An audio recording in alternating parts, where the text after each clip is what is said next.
অর্জুনের গল্পগুলি যখন প্রথম পড়ি তখন থেকেই বেশ ভালো লেগে যায়। ডিটেকটিভ গল্প হলেও একদম অন্য ধারার গল্প এগুলি। একঘেয়েমি নেই, তরতর করে এগিয়ে চলে, বেশ একটা ফ্রেশনেস আছে। এই অর্জুনকে নিয়েই গত সপ্তাহ থেকে শুরু হয়েছে লবণ হ্রদ লণ্ডভণ্ড। আজ দ্বিতীয় তথা শেষ পর্ব। গল্পের শুরুতে সংক্ষেপে বলে নেব আগে কি ঘটেছে। আগের পর্বটি শুনে থাকলে স্কিপ করতে পারেন 3 মিনিট 12 সেকেন্ড পর্যন্ত। আগের পর্বের লিঙ্ক এই পর্বের ডেসক্রিপশন, আই বাটন এবং এন্ড স্ক্রিনে দেওয়া রইল। আমাদের প্রকাশিত অর্জুনের গল্পগুলি প্লেলিস্ট আকারে আই বাটন এবং এন্ড স্ক্রিনে দেওয়া রইল। আসুন শুরু করা যাক আজকের গল্প লবণ হ্রদ লণ্ডভণ্ড দ্বিতীয় তথা শেষ পর্ব।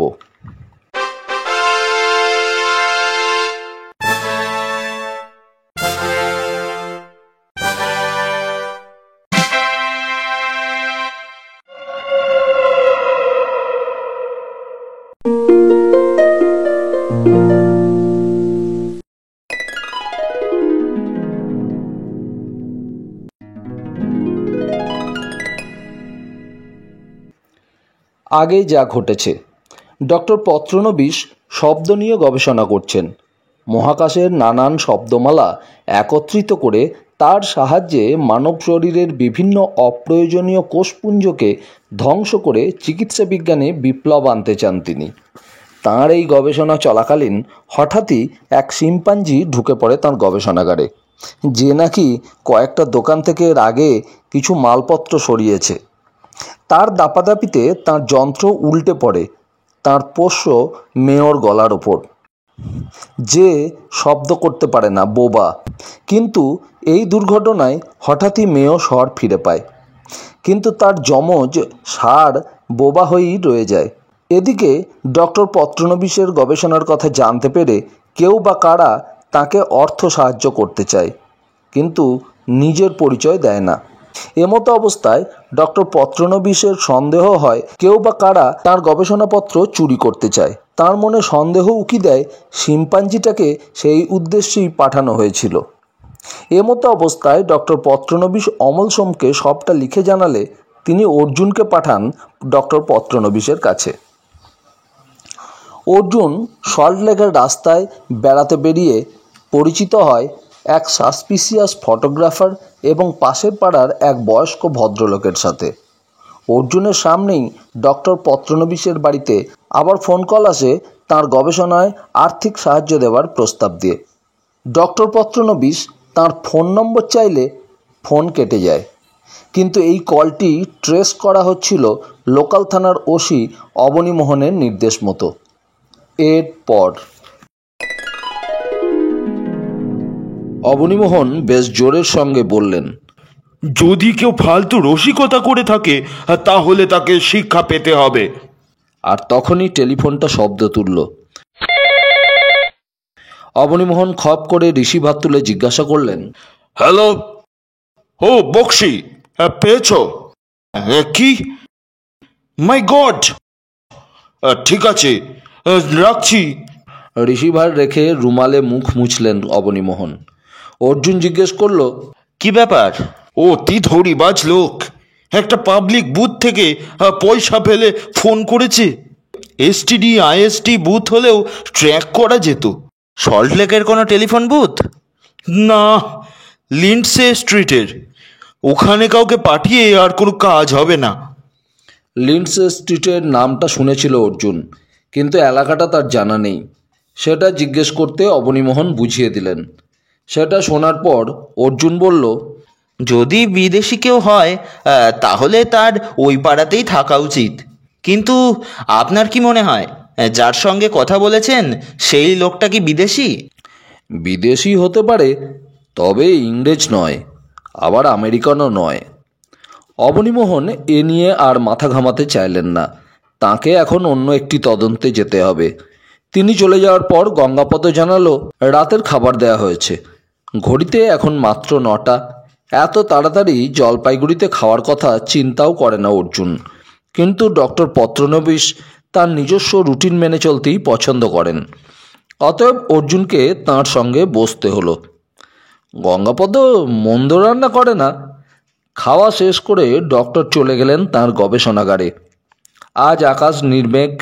নিজের ঘরে ফিরে জানলার পাশে চেয়ার টেনে অর্জুন সামনের দেবদারু গাছগুলোকে দেখছিল।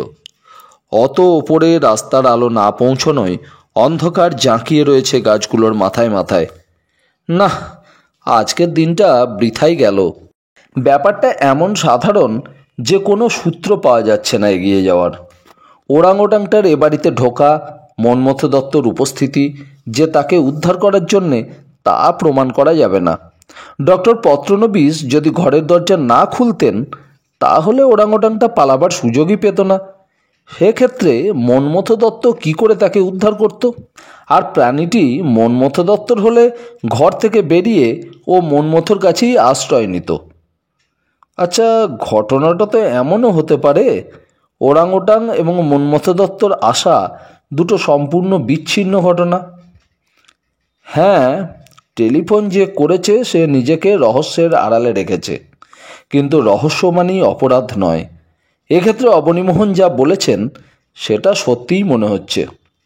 ডক্টর পত্রনবিশ খামোখা ভয় পেয়ে অমল সোমকে টেলিগ্রাম করেছিলেন। এমন সময় গঙ্গাপদ জানালো জলপাইগুড়ি থেকে টেলিফোন এসেছে। অর্জুন দ্রুত গিয়ে রিসিভার তুলে হ্যালো বলতেই অমল সোমের গলা পেল। কিছু কাজ হলো? না, আমার মনে হচ্ছে এখানকার ওসি অবনীবাবুর কথাই ঠিক। ডক্টর পত্রনবিশের ভয় পাওয়ার কোনো কারণ নেই, এক টেলিফোন ছাড়া। যে লোকটি নিজের পরিচয় না দিয়ে প্রথমবার ফোন করেছিল সে আমরা থাকতেই আবার ফোন করে, তবে ভয় দেখায়নি বা শাসায়নি, বিনীতভাবে আর্থিক সহায়তা দিতে চেয়েছে। কেন? এইটুকুই রহস্য, এছাড়া আর কিছুই না। ঠিক আছে, আরও দুদিন থাকো। বাড়িতে বসে না থাকতে চাইলে আশেপাশের রাস্তায় হাঁটাহাঁটি করো। শুনেছি সল্টলেক চমৎকার জায়গা। অর্জুনের মনে পড়ল। আজ সন্ধ্যের পর বেরিয়েছিলাম, একটা ঘটনা। বলতেই তার খেয়াল হলো লোকটার কথা, বৃদ্ধ যাকে ফটোগ্রাফার বলেছিলেন। কী ঘটনা? অমল সোম জানতে চাইছিলেন। অর্জুন ঘটনাটা বলল। বলতে বলতে তার মনে হলো ব্যাপারটা কীরকম হলো। পাড়ার লোক জানে ভদ্রলোকের বাড়িতে পোষা প্রাণী নেই, অথচ তিনি দুর্বা ঘাস নিয়ে যাচ্ছেন তার অসুস্থ প্রাণীকে খাওয়াবেন বলে। অমল সোম জিজ্ঞাসা করলেন, ওর বাড়িটা দেখেছ? না, আসলে দেখবার কারণ তো ছিল না। ভদ্রলোক বিদেশে থাকা বাড়ির মালিকের কেয়ারটেকার হয়ে আছেন। তাকে রেখে গেছেন যিনি, তিনি পাড়ায় কীরকম পরিচিত। কাল গিয়ে আলাপ করে এসো। আরে ফটোগ্রাফির ওপর হয়তো নতুন কোনো তথ্য জানতে পারবে, তাই বা মন্দ কি? অমল সোম টেলিফোন নামিয়ে রাখলেন। সকালে ব্রেকফাস্ট করে হাঁটতে বের হলো অর্জুন। ব্রেকফাস্ট টেবিল থেকে বিশ্রাম নিতে চলে গেলেন ডক্টর। কাল সারা রাত ভদ্রলোক কাজ করেছেন। বললেন, সাংঘাতিক একটা ভুল করতে চলেছিলাম হে। বড় বড় অঙ্ক সহজে করেও অনেকে 1+1 যেমন 1 লেখে, সেই রকম অনেকটা ব্যাপারটা। ভুলটা ধরা পড়ায় পুরো ব্যাপারটা নতুন করে করতে হবে। তুমি তো কলকাতা শহর ভালো করে দেখোনি। আজ যাও, পাতাল রেল চড়ে এসো। কলকাতার একমাত্র গর্বের বস্তু। খানিকটা হাঁটতেই গাড়ির আওয়াজ পেতেই সরে দাঁড়াতে গাড়িটা পাশে এসে দাঁড়ালো। অবনীমোহন ড্রাইভারের পাশে বসে জিজ্ঞেস করলেন, কোথায় যাচ্ছেন? কোথাও না, এমনি। উঠে পড়ুন, মনে হচ্ছে একটা ইন্টারেস্টিং ঘটনা দেখাতে পারবো। সুইমিং পুলের কাছে সেই ওরাংওটাংটা আটকে পড়েছে। উঠুন। অর্জুন জিপে উঠে জিজ্ঞেস করলো, আটকে পড়েছে মানে? একটা বড় গাছ একা দাঁড়িয়েছিল। পাবলিকের তাড়া খেয়ে ব্যাটা সেই গাছে আশ্রয় নিয়েছে, কিন্তু গাছটাকে ঘিরে এত লোক জমে গিয়েছে আর পালাতে পারছে না। আমরা জাল ছুঁড়ে ওকে ধরে ফেলবো। অবনীমোহন বেশ জোরের সঙ্গে বললেন। দূর থেকেই ভিড় দেখা যাচ্ছিল। শখানেক মানুষ গাছটাকে ঘিরে উত্তেজিত হয়ে চিৎকার করছে, কেউ কেউ ঢিল ছুটছে। গাড়ি থেকে নেমে অবনীমোহন চিৎকার করলেন, কেউ ঢিল ছুটবেন না, বন্য প্রাণীকে আহত করাও অপরাধ। আপনারা গাছের একদিকে সরে যান। গাড়ির পিছন থেকে নেমে কয়েকজন সেপাই জনতাকে সরিয়ে দিচ্ছিল। অর্জুন চেষ্টা করছিল দেখতে, কিন্তু ডাল পাতার আড়ালে প্রাণীটি নিজেকে লুকিয়ে রেখেছে, ভালো করে দেখা যাচ্ছে না। অবনীমোহনও তাকে দেখতে না পেয়ে কাছাকাছি একজনকে জিজ্ঞেস করলেন, ওরাংওটাংটা গাছে আছে তো? 2 মিনিট আগেই দেখেছি স্যার, নিচে নেমে তাড়া খাওয়া মাত্র আবার ওপরে উঠে গেল। অবনীমোহন তার লোককে নির্দেশ দিলেন যেদিকে জনতা দাঁড়িয়ে আছে তার উল্টো দিকে জাল পাততে। সেটা পাতা হলে গাড়ি থেকে 2টো ধোঁয়া বোম বের করে গাছের গোড়ায় নিয়ে গিয়ে তাতে আগুন দিলেন। সঙ্গে সঙ্গে গল গল করে ধোঁয়া ওপরে উঠতে লাগলো। অবনীমোহন চিৎকার করে সতর্ক করলেন তাঁর সঙ্গীদের, নাকে ধোয়া লাগতেই ও লাফ দেবে, ও যাতে জালের ওপর পড়ে সেই চেষ্টা করতে হবে। Be alert. সবাই চুপ করে গেল। প্রত্যেকের নজর গাছের ওপর। কৌটো থেকে ধোঁয়া বেরিয়ে ক্রমশ গাছটিকে গ্রাস করে নিচ্ছে। এই সময়ে একটি লরি বেশ দ্রুত গতিতে পাশ দিয়ে চলে যাচ্ছিল।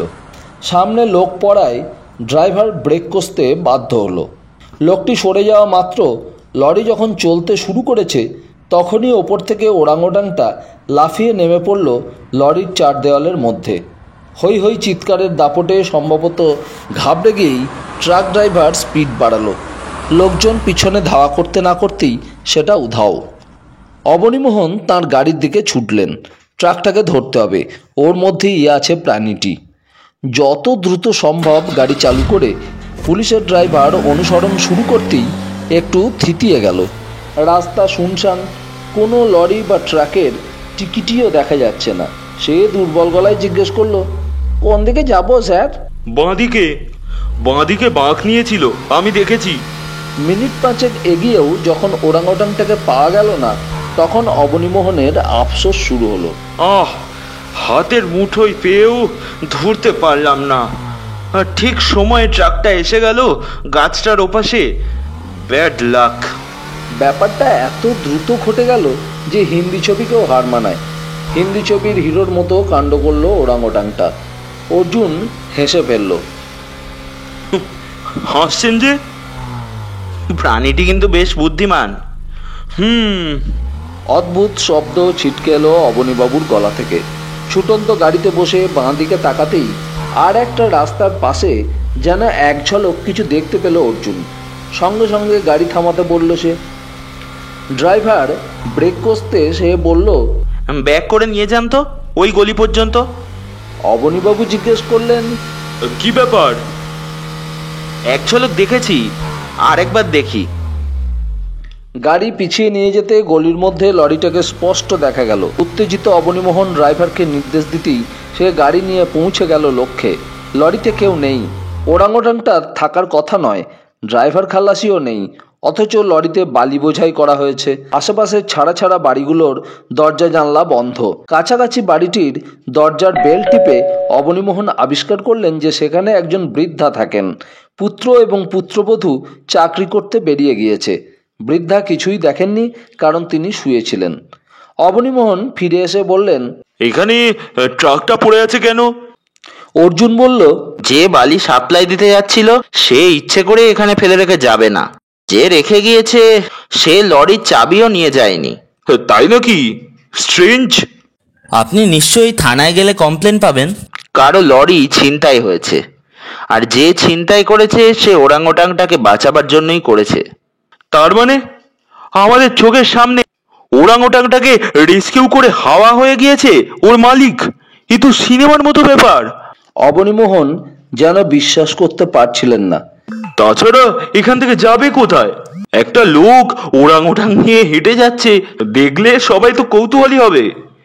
ওই মোড়ে একটা সিগারেটের দোকান আছে, দোকানদারকে জিজ্ঞেস করে দেখি ও কিছু বলতে পারে কিনা। কোনো লাভ হবে না। ওরাংওটাং নিয়ে যখন এত টেনশন, তখন কেউ হাত ধরে রাস্তায় হাঁটবে না। এখানে গাছগুলো রাস্তার ধারে একেবারে গায়ে গায়ে চলে গিয়েছে। লোকটা রাস্তা দিয়ে হাঁটছে আর প্রাণীটি গাছ থেকে গাছে। অর্জুন নিশ্চিন্ত হয়ে বলল। লরিটাকে থানায় নিয়ে আসা হলো এবং তখনই ওরা কিছু উত্তেজিত লোককে দেখতে পেল। অবনীমোহনকে দেখে তারা একসঙ্গে অভিযোগ করতে লাগলো লরি ছিনতাই হয়েছে। সুইমিং পুলের ওপাশে একটা নতুন বাড়ি তৈরি হচ্ছে, সেখানে লরিটা বালি নিয়ে এসেছিল। নিজের চেয়ারে বসে অবনীমোহন বিস্তারিত শুনলেন। লরিওয়ালা স্পটে পৌঁছে লরি থেকে নেমে কন্ট্রাক্টরের লোকের সঙ্গে কথা বলছিল। তখনই একটা লোক দ্রুত লরিতে উঠে যায়। চাবি গাড়িতেই ঝুলছিল বলে স্টার্ট নিতে অসুবিধা হয়নি। ওরা হৈ হৈ করে তেড়ে যেতেই লোকটা লরি ছুটিয়ে উধাও হয়ে গিয়েছিল। সেই লরি যে এত তাড়াতাড়ি ফেরত পাওয়া যাবে তা ওরা কল্পনাও করেনি। টেবিলের একপাশে চেয়ারে বসে অর্জুন চুপচাপ শুনছিল। প্রশ্ন যা করার অবনীমোহন করছিলেন। বালি সমেত লরি ফিরে পাওয়ায় লোকগুলোর আগের উত্তেজনা দ্রুত কমে যাচ্ছিল। এখন আর তারা ডায়েরি করে ঝামেলা বাড়াতে তেমন উৎসাহী নয়। কিন্তু অবনীমোহন তাদের কথা শুনলেন না। ডায়েরি লিখে লোকগুলোকে দিয়ে সই করালেন। কোনো লোক তার এলাকায় অপরাধ করে পার পেয়ে যাবে এ তিনি হতে দেবেন না। এবার অর্জুন জিজ্ঞেস করলো, আচ্ছা, যে লোকটি লরি চালিয়ে উধাও হয়েছে তাকে আপনারা দেখেছেন? তিনজনই একসঙ্গে হ্যাঁ বলে উঠল। কিরকম দেখতে লোকটা? দুজন দু রকমের বর্ণনা করলো। তৃতীয় জন মাঝামাঝি। সে বলল, খুব লম্বা নয়, আবার বেঁটেও না, তবে যুবক বলে তো মনে হচ্ছে না। অর্জুন জিজ্ঞেস করলো, মনে করে দেখুন তো, লোকটাকে দেখে খুব দুর্বল বলে মনে হয়। না স্যার, গায়ে যে জোর আছে তা দেখলেই বোঝা যায়। চোখ দুটো কি ছোট? তিনজনই বলল তারা চোখ দেখার সুযোগ পায়নি, তবে এখন মনে হচ্ছে লোকটা যাকে বলে কম বয়সী তা নয়, বড়বাবুর বয়সী তো হবেই। অবনীমোহনের কপালে ভাঁজ পড়ল। আমার বয়সী? তাহলে তো 50 হয়ে গিয়েছে। দূর, 50-এর উপরের বয়সী কোনো বাঙালি এমন করিতকর্মা হতে পারে না। এরা কি দেখতে কি দেখেছে। ঠিক আছে, যাও তোমরা। ওরা চলে গেলে অর্জুন উঠে দাঁড়ালো। আচ্ছা, আরে এক কাপ চা খেয়ে যান। এই প্রথম আমার এখানে এলেন। অর্জুন মাথা নাড়ল। আজ থাক।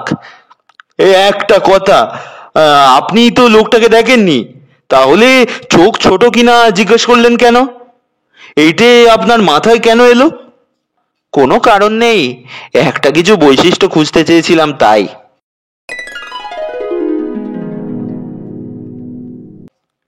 সারাটা দিন বই পড়ে আর ঘন্টাখানেক সময় ডক্টর পত্রনবিশের সঙ্গে গল্প করে দিব্যি সময় কেটে গেল।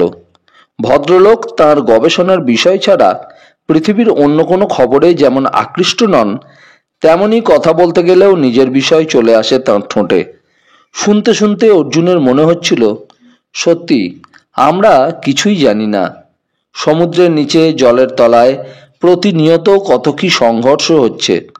তার ফলে যে শব্দমালা জলের মধ্যে জন্মে জলেই মুখ ডুবিয়ে মরে যাচ্ছে, তার খবর কি আমরা রাখি? আকাশ তো আরো বিশাল ব্যাপার। শব্দ তৈরি হতে গেলে সংঘর্ষ দরকার, এটা প্রাথমিক নিয়ম। কিন্তু মেঘেদের ওপাশে অনন্ত আকাশে কোনো বস্তু নেই যারা পরস্পরকে আঘাত করবে, তাহলে শব্দ হবে কি করে?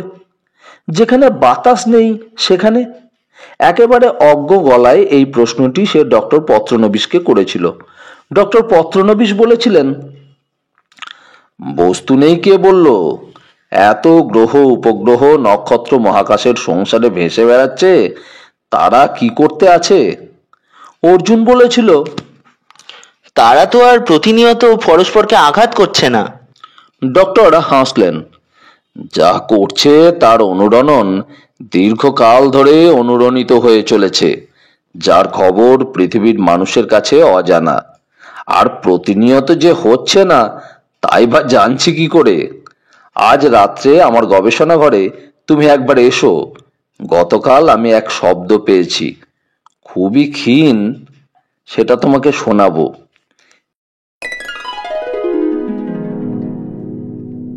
বিকেলবেলায় অর্জুন বেরিয়ে পড়ল সেজেগুজে।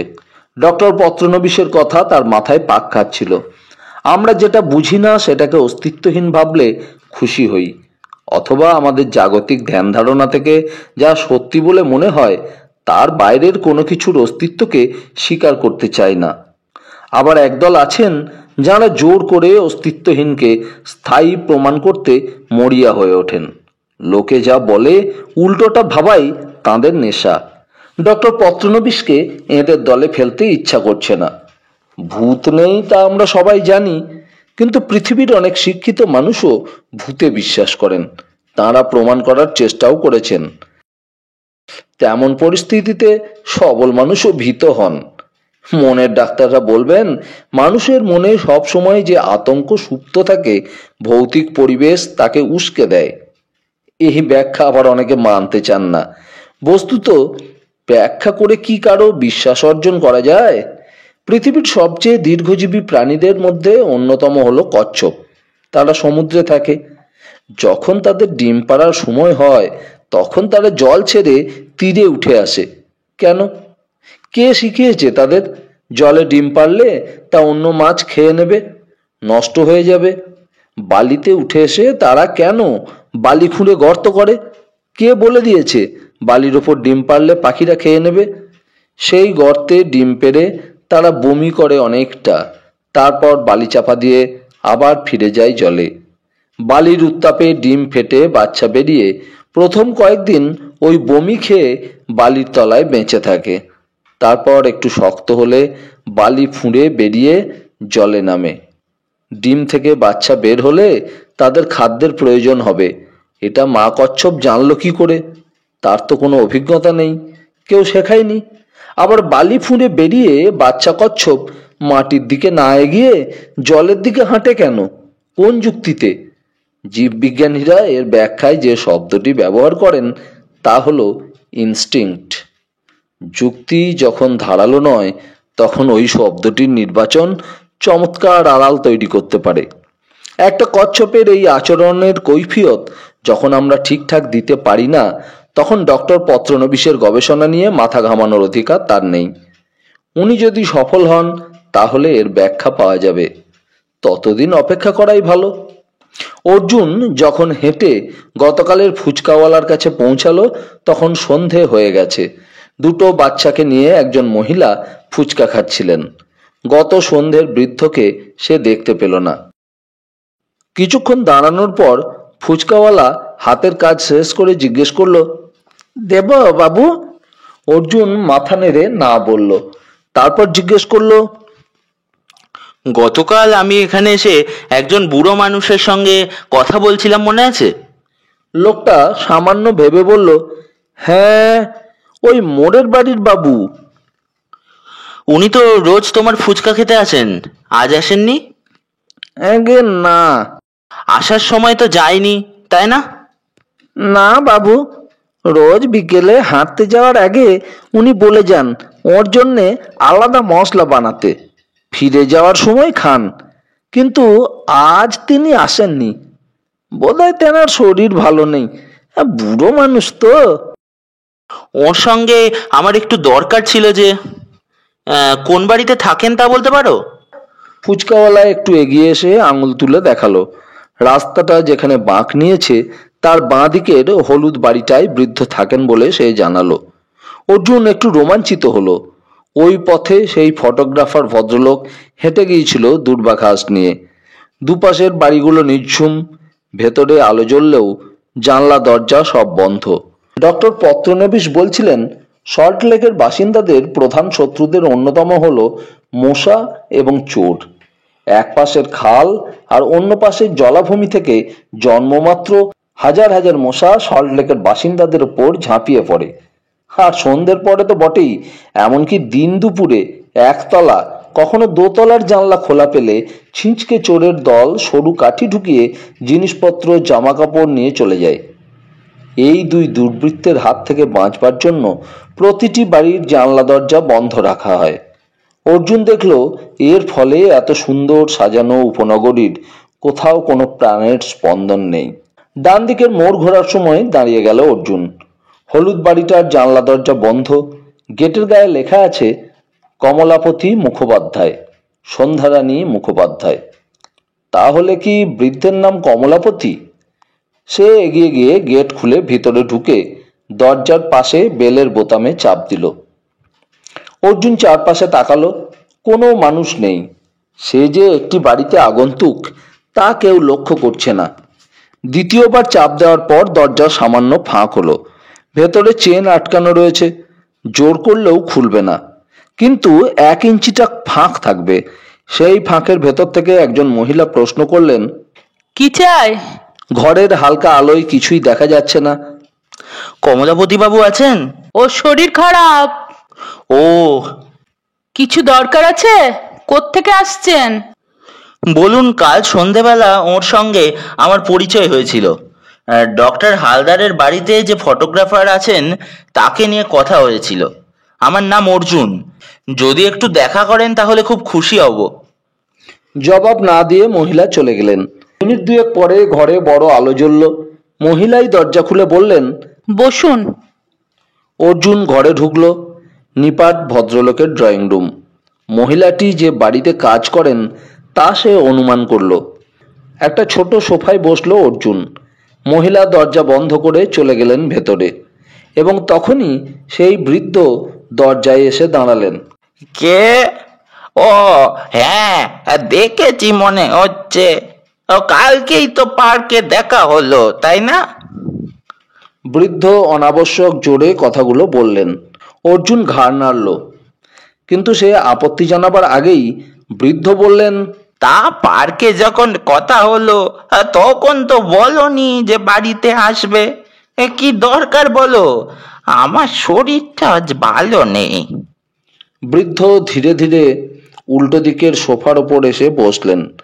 অর্জুন নিচু গলায় বলল, আপনার দেখছি মনে নেই, পার্কে নয়, ফুচকাওয়ালার সামনে আপনার সঙ্গে আমি কথা বলেছিলাম। সঙ্গে সঙ্গে ঠোঁটের ওপর আঙুল তুলে চুপ করতে বললেন বৃদ্ধ। চট করে দরজাটা একবার দেখে নিলেন। তারপর টেবিল থেকে কাগজ তুলে পকেট থেকে কলম বের করে ফসফস করে লিখলেন, আমি যে ফুচকা খাই তা বাড়িতে কেউ জানে না। জানলে কুরুক্ষেত্র হবে। কাল ওই ফুচকাকে 7 বার টয়লেটে ছুটেছি, কারণ কাউকে বলতে পারছি না বলে ফুচকাওয়ালা বেঁচে গেল এ যাত্রায়। লেখাটা অর্জুনকে পড়িয়ে কাগজটা ফিরিয়ে নিয়ে কুচি কুচি করে ছিঁড়ে ফেলে সেগুলো কলমের সঙ্গে পকেটে ভরে ফেললেন। অর্জুন হাসল এই লুকোচুরি দেখে। বলল, আপনার যে শরীর খারাপ তা তো জানতাম না। ঠিক আছে, আমার কাছে কি উদ্দেশ্যে এলে তাই বলো। দেখো বাবু, আমি কোনো রকম ডোনেশন দিতে পারবো না। তাছাড়া তোমাকে আমি চিনিও না। কোথায় যেন থাকো বলেছিলে? পাশের পাড়ায় ডক্টর পত্রনবীশের বাড়িতে এসেছি। আমার বাড়ি জলপাইগুড়িতে। জলপাইগুড়ি চমৎকার শহর ছিল। 1952 থেকে 55 পর্যন্ত আমি সেখানে ছিলাম চাকরি সূত্রে। এনসি রায়, চারু সান্যাল এদের নাম শুনেছ? আগে হ্যাঁ। তা এবার খোলসা করে বলো। আপনি বলেছিলেন যে এ পাড়ায় ডক্টর হালদারের বাড়িতে একজন ফটোগ্রাফার থাকে। আপনার মনে পড়ছে? বিলক্ষণ। কেয়ারটেকার করে গেছে ডক্টর হালদারের মেয়ে। কতদিন আগে? মাস 3 তো হবেই। কেন, কি ব্যাপার?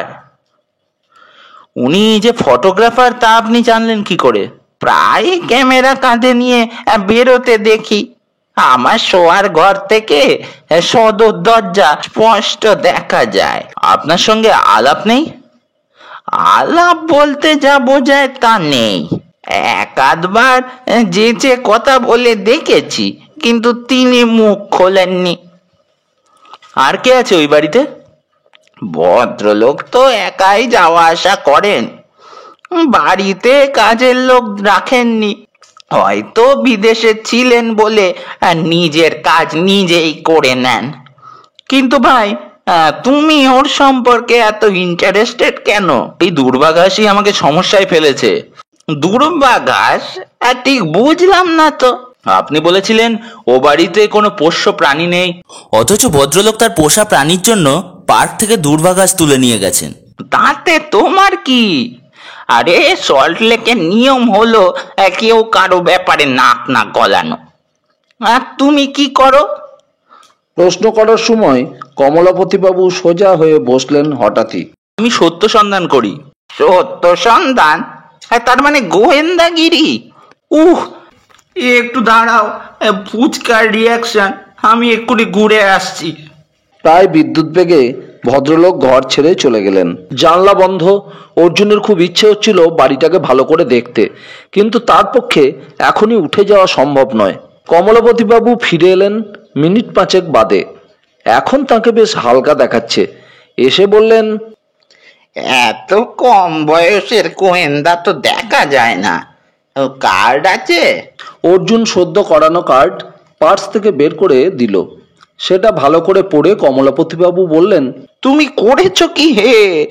জলপাইগুড়ির ঠিকানা, তার মানে সেখানে বসেই গোয়েন্দাগিরির ব্যবসা চালাচ্ছ? কেস পাও? আমি একে ঠিক ব্যবসা বলে ভাবি না। আচ্ছা, অনেক ধন্যবাদ। অর্জুন উঠে দাঁড়াতে কমলাপতি হাঁ হাঁ করে উঠলেন। কি রকম গোয়েন্দা হে তুমি? আমাকে ভালো করে জেরা না করেই চলে যাচ্ছ? অর্জুন হেসে ফেলল।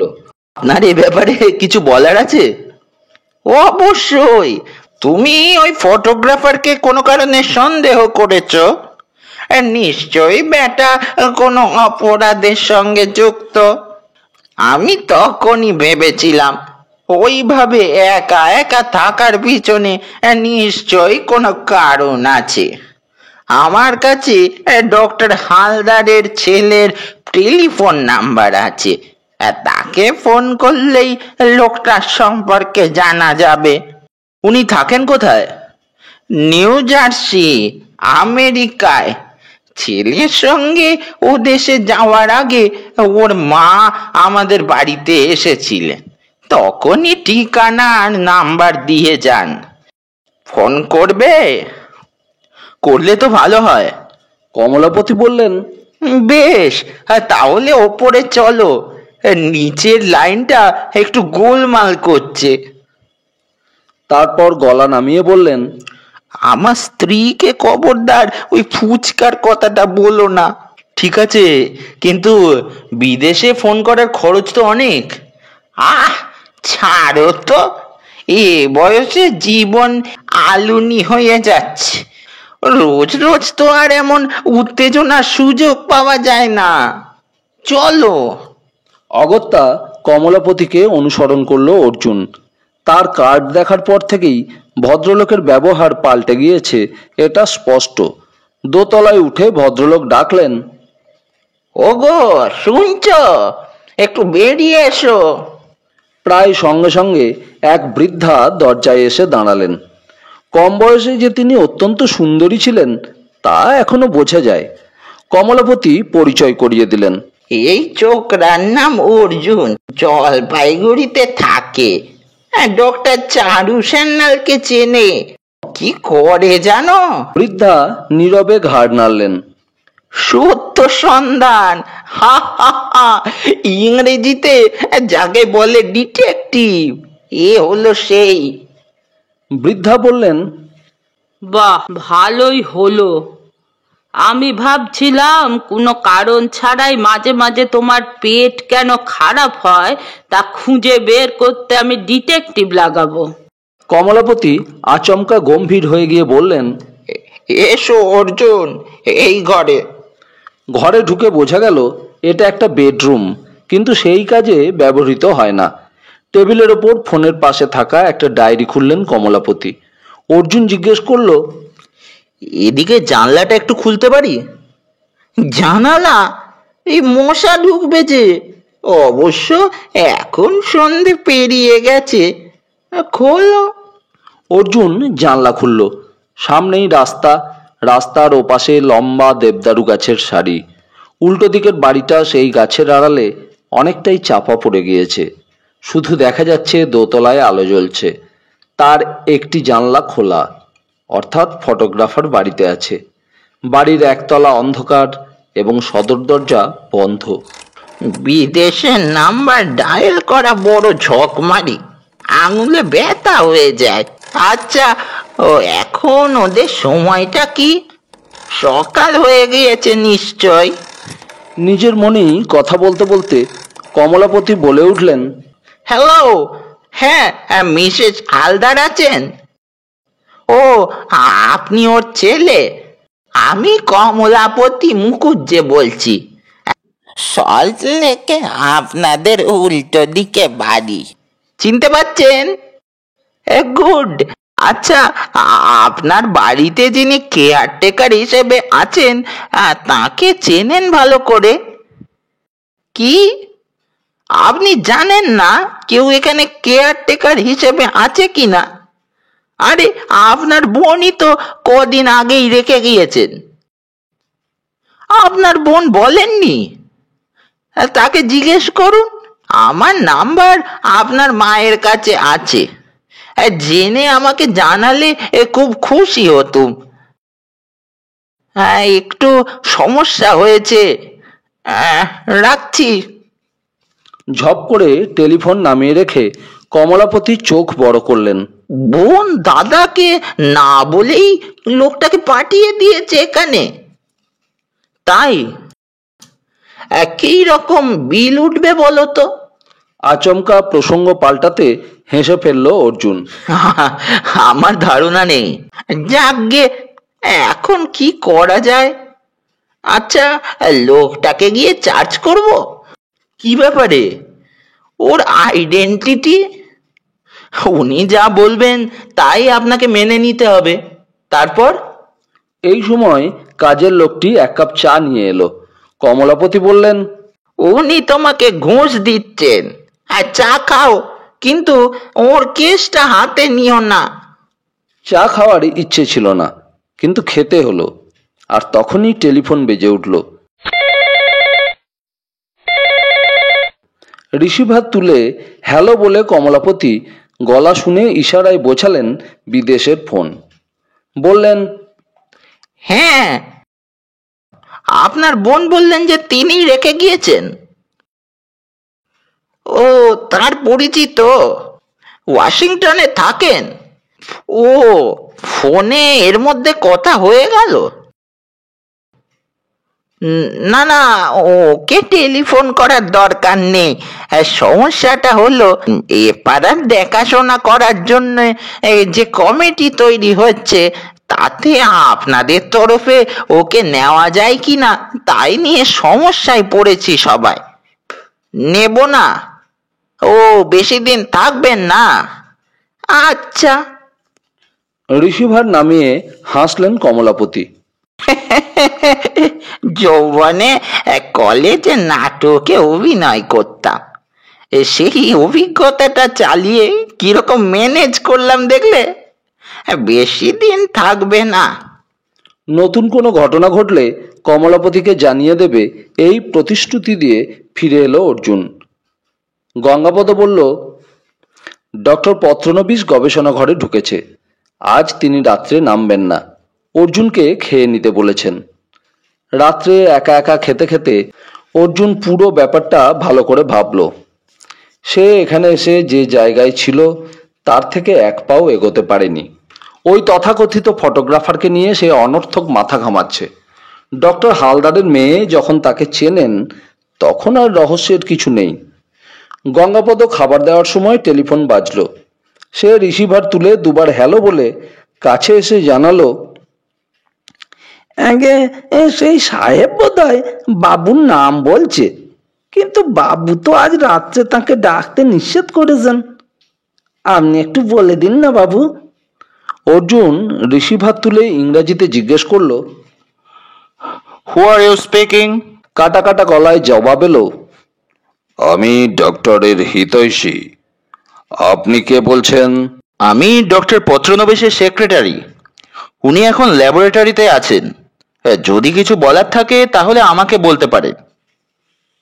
ডক্টরকে আমি একটা প্রস্তাব দিয়েছিলাম, তার কি সিদ্ধান্ত হলো? ও, ডক্টর পত্রনবিশ ও ব্যাপারে মনস্থির করতে পারেননি, কারণ আপনি আপনার নাম ঠিকানা জানাননি। এই ব্যাপারে আপনার কোনো শর্ত আছে কিনা তাও তো জানা যাচ্ছে না।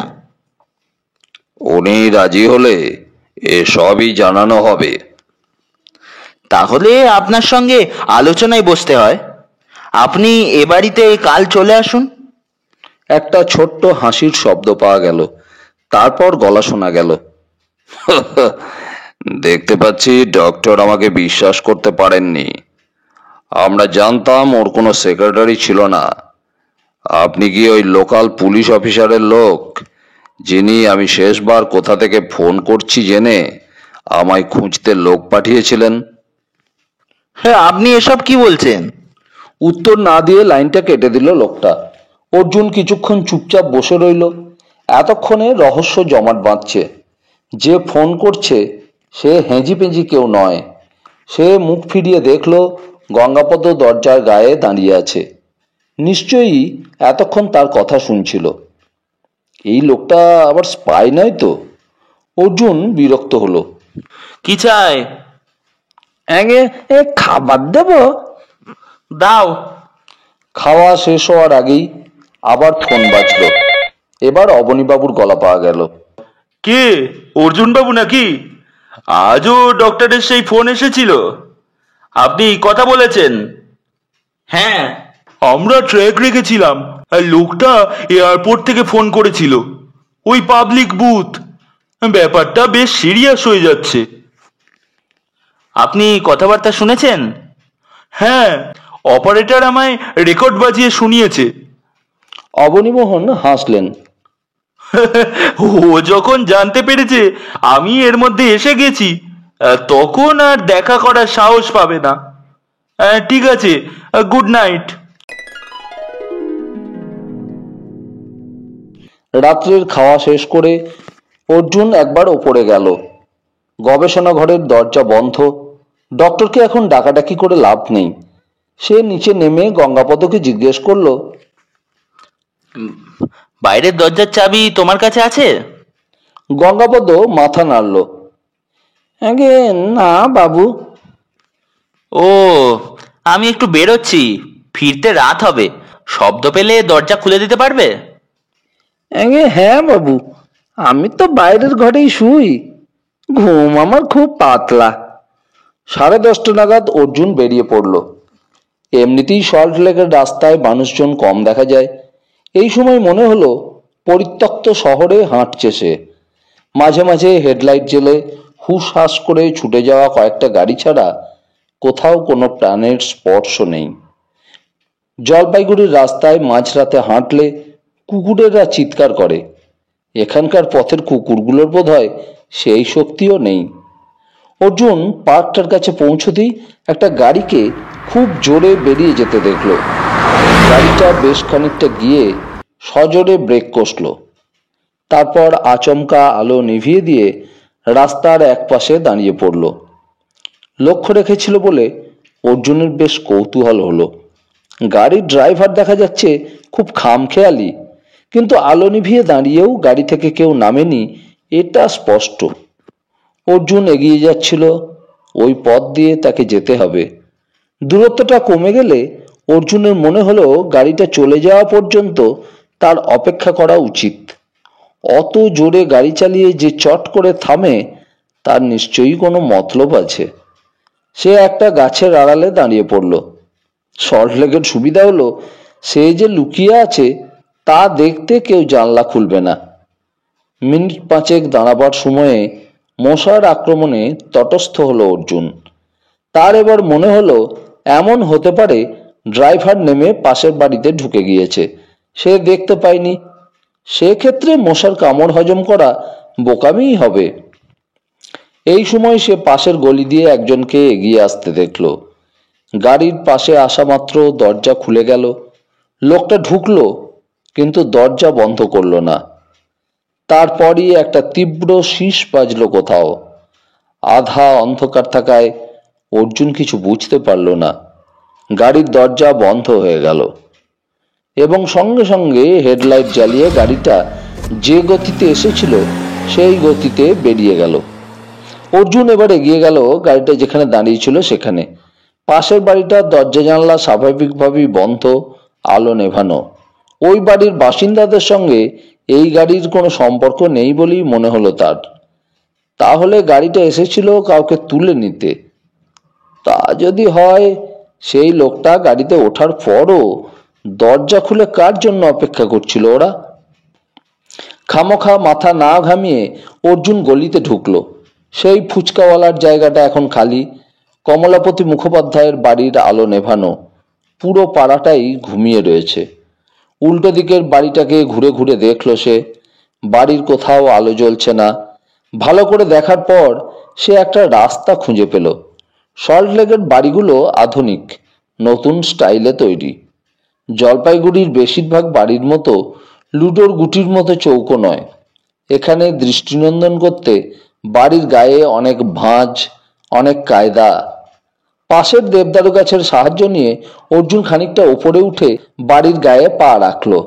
তারপর খাঁজে খাঁজে পা রেখে সন্তর্পণে ওপরে উঠতে লাগলো। দোতলার বারান্দায় নেমে সে দরজা ঠেলে বুঝল ওটা ভেতর থেকে বন্ধ। দোতলা থেকে ছাদে যাওয়া অসম্ভব হতো যদি না দেবদারু গাছটা থাকতো। অনেক চেষ্টা করে, অনেকটা ঝুঁকি নিয়ে অর্জুন শরীরটাকে টেনে হিঁচড়ে ছাদের আলসেতে পৌঁছে দিতে পারল।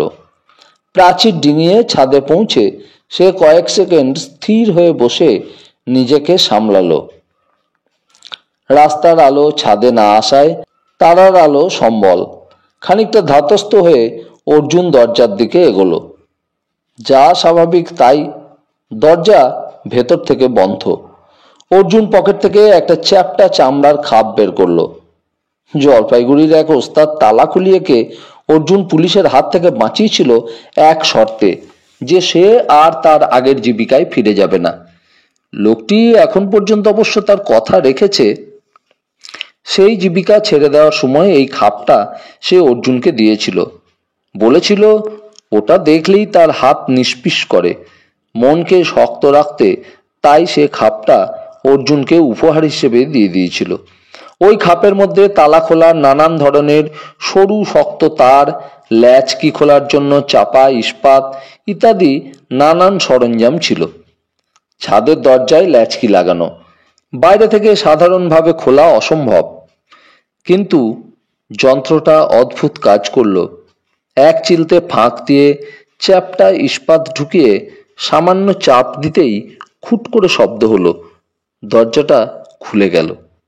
অর্জুন সিঁড়িতে পা দিল। দোতলায় তিনখানা ঘর, কোনো ঘরেই মানুষ নেই। অর্জুন একতলায় নামলো। একতলাও ফাঁকা, অর্থাৎ এই মুহূর্তে এই বাড়িতে কোনো মানুষ নেই। আচ্ছা, এত রাত্রে লোকটা গেল কোথায়? হঠাৎ অর্জুনের সামনে সেই ছায়া মূর্তি ভেসে উঠল, যে অন্ধকার গলি থেকে বেরিয়ে দাঁড়িয়ে থাকা গাড়িতে উঠেছিল। তাহলে এই লোকটাকে দিতেই কি গাড়িটা এসেছিল? অর্জুন ওপরে উঠল। দ্বিতীয় ঘরটাতে লোকটা থাকে। জিনিসপত্র জামা কাপড়ে বোঝা যাচ্ছে। সুটকেসগুলো এদেশি নয়। পকেট থেকে টর্চ বের করে আলো জেলে দেখতে লাগলো অর্জুন। ট্র্যাক স্যুট রয়েছে। সন্দেহজনক আর কিছু খুঁজে পেল না সে। পাশের ঘরে ঢুকে টর্চের আলো ফেলতেই চোখে পড়ল খাটের ওপর একটি ছোট্ট বিছানা, এত ছোট যে বাচ্চা ছেলেরাই শুতে পারে। পাশের টেবিলে আধ খাওয়া কলা, আপেল এবং ছবি রয়েছে। আর তারপরই অর্জুন দেখতে পেল টেবিলের এক পাশে প্লেটের ওপর কিছু শুকিয়ে যাওয়া দুধ বা ঘাস পড়ে আছে। অর্জুন আবার বিছানার দিকে তাকালো। কুকুর বেড়ালের শোয়ার জন্য মানুষ ওভাবে বিছানা পেতে দেয় না, অথচ এই ঘরে যে জন্তু থাকে তা পরিষ্কার। অর্জুন বিছানাটা পরীক্ষা করলো। প্রাণীটি আজও এখানে শুয়েছিল। বিছানার ওপর বাদামি রঙের লোম পড়ে আছে কিছু, এবং তখনই তার মনে পড়ল ওরাং ওটাংটার কথা। এই ফটোগ্রাফারের পোষা প্রাণী নয় তো? দোতলার বারান্দা থেকে দেবদারু গাছে উঠে গেলে পাড়ার লোকেদের চোখ এড়িয়ে জন্তুটা বহু দূরে যেতে পারে, আর সন্ধ্যের পর বের হলে কাকেদের চোখে পড়ার ভয় নেই। শুধু এ কারণেই কমলাপতি বাবুর পক্ষে জানা অসম্ভব এ বাড়িতে কোনো পোষা প্রাণী আছে কিনা। কিন্তু লোকটা একাই গাড়িতে উঠেছে ধরে নিলে ওরাং ওটাংটা গেল কোথায়? অর্জুন আবার পাশের ঘরে ফিরে এলো। পার্ক থেকে যে লোকটা দুর্বাঘাস নিয়ে এসেছিল তার সঙ্গে ডক্টর পত্রনবিশের বর্ণনা দেওয়া মন্মথ দত্তের বেশ মিল আছে। ট্রাক ড্রাইভাররা যদিও সঠিক বর্ণনা দিতে পারেনি, তবু ওরা যা বলেছে তার সঙ্গে ওই মন্মথ দত্তকে মিলিয়ে দেয়া যায়। অর্জুন তন্ন তন্ন করে খুঁজেও কোনো বই বা ডায়েরি পেল না। এমন একটা কাগজও নেই যাতে মন্মথ দত্ত শব্দ দুটো লেখা। কিন্তু খুঁজতে খুঁজতে সেই ইংরেজি খবরের কাগজের ওপর অন্যমনস্কভাবে লেখা টেডি শব্দটা অনেকবার দেখতে পেল। টেডি টেডি টেডি টেডি কারোর নাম? কার নাম? ভদ্রলোকের জামা কাপড়গুলো অর্জুন পরীক্ষা করলো। সবই বিদেশে কেনা, বেশিরভাগই হয় তাইওয়ান নয় ইন্দোনেশিয়ার। এখন অবশ্য শিলিগুড়িতেও এগুলো পাওয়া যায়, নেপাল হয়ে আসে। কিন্তু এই ভদ্রলোক যে এ দেশীয় জিনিস ব্যবহার করেন না তা স্পষ্ট। এই অভিযান কোনো কাজে লাগলো না। বেশ হতাশ হয়ে অর্জুন নিচে নেমে এলো। সদর দরজা খুলে সেটা বাইরে থেকে চেপে দিতেই ল্যাচকি আটকে গেল। আধা অন্ধকার পথে হেঁটে সে যখন বড় রাস্তায় পৌঁছলো তখন সল্টলেক আরও গভীর ঘুমে। বাড়িটা নিস্তব্ধ, ওপরের ঘরে আলো জ্বলছে। অর্জুন বেল না বাজিয়ে দরজায় শব্দ করল। কারও কোনো সাড়া নাই। গঙ্গাপদ বলেছিল সে বাইরের ঘরে শোয়, সামান্য আওয়াজেও ঘুম ভেঙে যাবে তার, দরজা খুলে দেবে। অর্জুন আরও জোরে শব্দ করল। কারও কোনো সাড়া নেই। এত রাত্রে বেল বাজালে ডক্টর পত্রনবিশের কাজে ব্যাঘাত হতে পারে, কিন্তু এখন না বাজিয়ে উপায় নেই। রাত নিস্তব্ধ বলেই বেলের আওয়াজ বেশ কানে লাগলো। ঘুম যত গভীরই হোক ওই আওয়াজে গঙ্গাপদর উঠে পড়া উচিত, কিন্তু গঙ্গাপদর দেখা মিলল না। অর্জুন খিড়কির দরজায় এলো। দরজা ভেতর থেকে বন্ধ। মহা ফাঁপড়ে পড়ে গেল সে। শেষ পর্যন্ত চামড়ার খাপের যন্ত্র ব্যবহার করা ছাড়া কোনো উপায় দেখল না। মধ্যবিত্ত বাঙালি বাড়ি তৈরির সময় সদর দরজার কাঠ বেশ মজবুত নির্বাচন করলেও ল্যাচকির ব্যাপারে নামি কোম্পানির ওপর অন্ধ হয়ে নির্ভর করে। সল্টলেক বলেই সদর দরজার তালা যন্ত্রের সাহায্যে খুলতে কোনো অসুবিধা নেই। নিতান্ত দুর্ঘটনা না ঘটলে কেউ দেখবে না। একটু আগে ছাদের দরজা খুলতে যত কম সময় লেগেছিল এখন তার চেয়ে বেশি লাগলো, কিন্তু দরজাটা শেষ পর্যন্ত খুলে গেল। ঘর অন্ধকার। আর কিছু না হোক এই সময়ে কুকুর দুটো ছুটে আসা উচিত। বাঁধা থাকলে মেয়েও কেন গলা ফাটাচ্ছে না? আলো জ্বাললো অর্জুন। দরজা বন্ধ করলো। ঘরে গঙ্গাপদ নেই। এখন রাত 12টা। লোকটা এখনো ঘুমোয়নি কেন? ভেতরের বারান্দায় পা দিতেই কানে চাপা আওয়াজ এলো। কেউ যেন যন্ত্রণায় গোঙাচ্ছে। অর্জুন আলো জেলে পাশের ঘরের দরজায় যেতে দেখল গঙ্গাপদ মেঝের ওপর উপুড় হয়ে পড়ে আছে, আর তার শরীরের দুপাশে পা ছড়িয়ে শুয়ে আছে ষাঁড় এবং মেয়। অর্জুন দ্রুত কাছে চলে গেল। গঙ্গাপদর মাথার পাশ দিয়ে রক্ত পড়েছে মেঝের উপর। লোকটা এখনো বেঁচে আছে। কুকুর দুটো একটা মাঝে মাঝে শব্দ করছে, পা ছুঁড়ছে, অন্যটা স্থির। এ বাড়িতে সর্বনাশ হয়ে গেছে। অর্জুন উঠে দাঁড়ালো। তারপর দৌড়ে সোজা ওপরে উঠে এলো গবেষণাগারের সামনে। ঘরে আলো জ্বলছে, জিনিসপত্র লণ্ডভণ্ড। আলমারির দরজা খোলা। যে যন্ত্রটির মাধ্যমে ডক্টর পত্রনবিশ তার গবেষণা চালাচ্ছিলেন সেটিও উধাও হয়ে গেছে। ঘরে ডক্টর নেই। অর্জুন বেশ চেঁচিয়ে ডক্টর ডক্টর বলে ডাকলো। কোথাও কোনো সাড়া শব্দ নেই। অর্জুন দ্রুত টেলিফোনের কাছে পৌঁছে আবিষ্কার করলো লাইন মৃত, সম্ভবত তার কেটে দেওয়া হয়েছে। গভীর জঙ্গলে মাঝরাতে পথ হারালে যে অবস্থা হয়, পুলিশকে খবর দিতে প্রায় সেই রকমই অভিজ্ঞতা হলো অর্জুনের। ট্যাক্সির দর্শন পাওয়া এ সময় খুব অসম্ভব নয়। মাঝরাত্রে যারা সল্টলেকের বাড়িতে ডাবল ভাড়া দিয়ে ফেরেন তাদের নিয়ে আসা ট্যাক্সির ড্রাইভাররা থানার নাম শুনিয়ে অ্যাক্সিলারেটরে চাপ দিয়ে উধাও হয়ে যাচ্ছে। দু একটা প্রাইভেট গাড়ি তো অর্জুনের হাত নাড়াকে পাত্তাই দিচ্ছে না।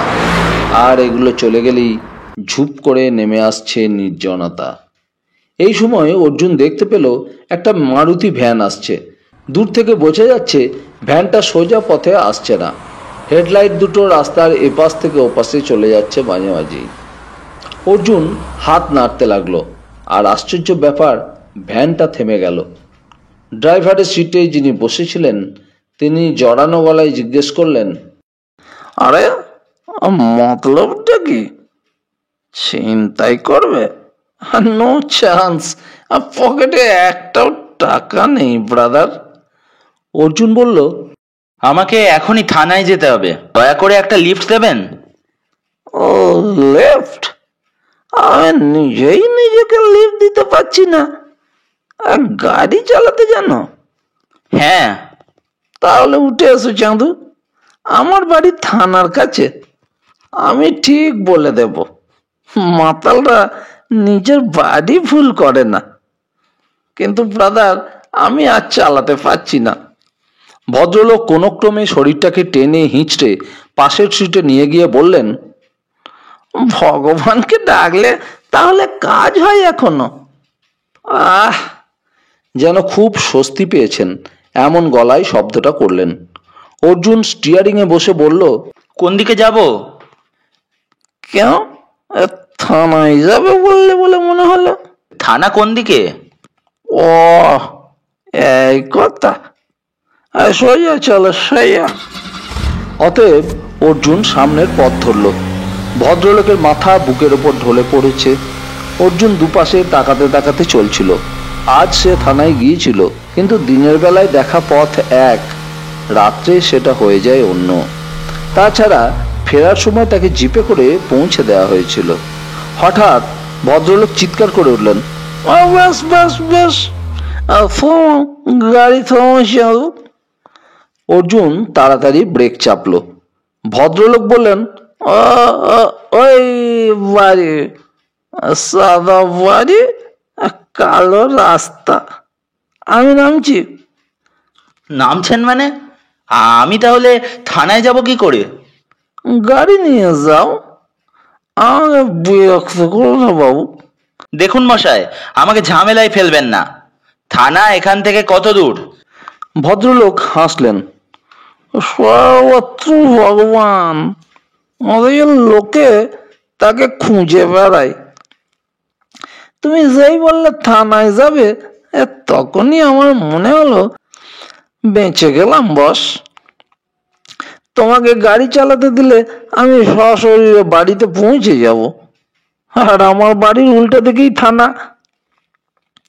অর্জুন অবাক হয়ে ডান দিকে তাকাতেই চিনতে পারল। সে দ্রুত ভ্যান থেকে নেমে পড়ল।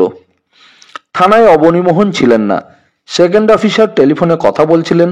তিনি অর্জুনকে দেখে ইশারায় বসতে বলে কথা শেষ করলেন।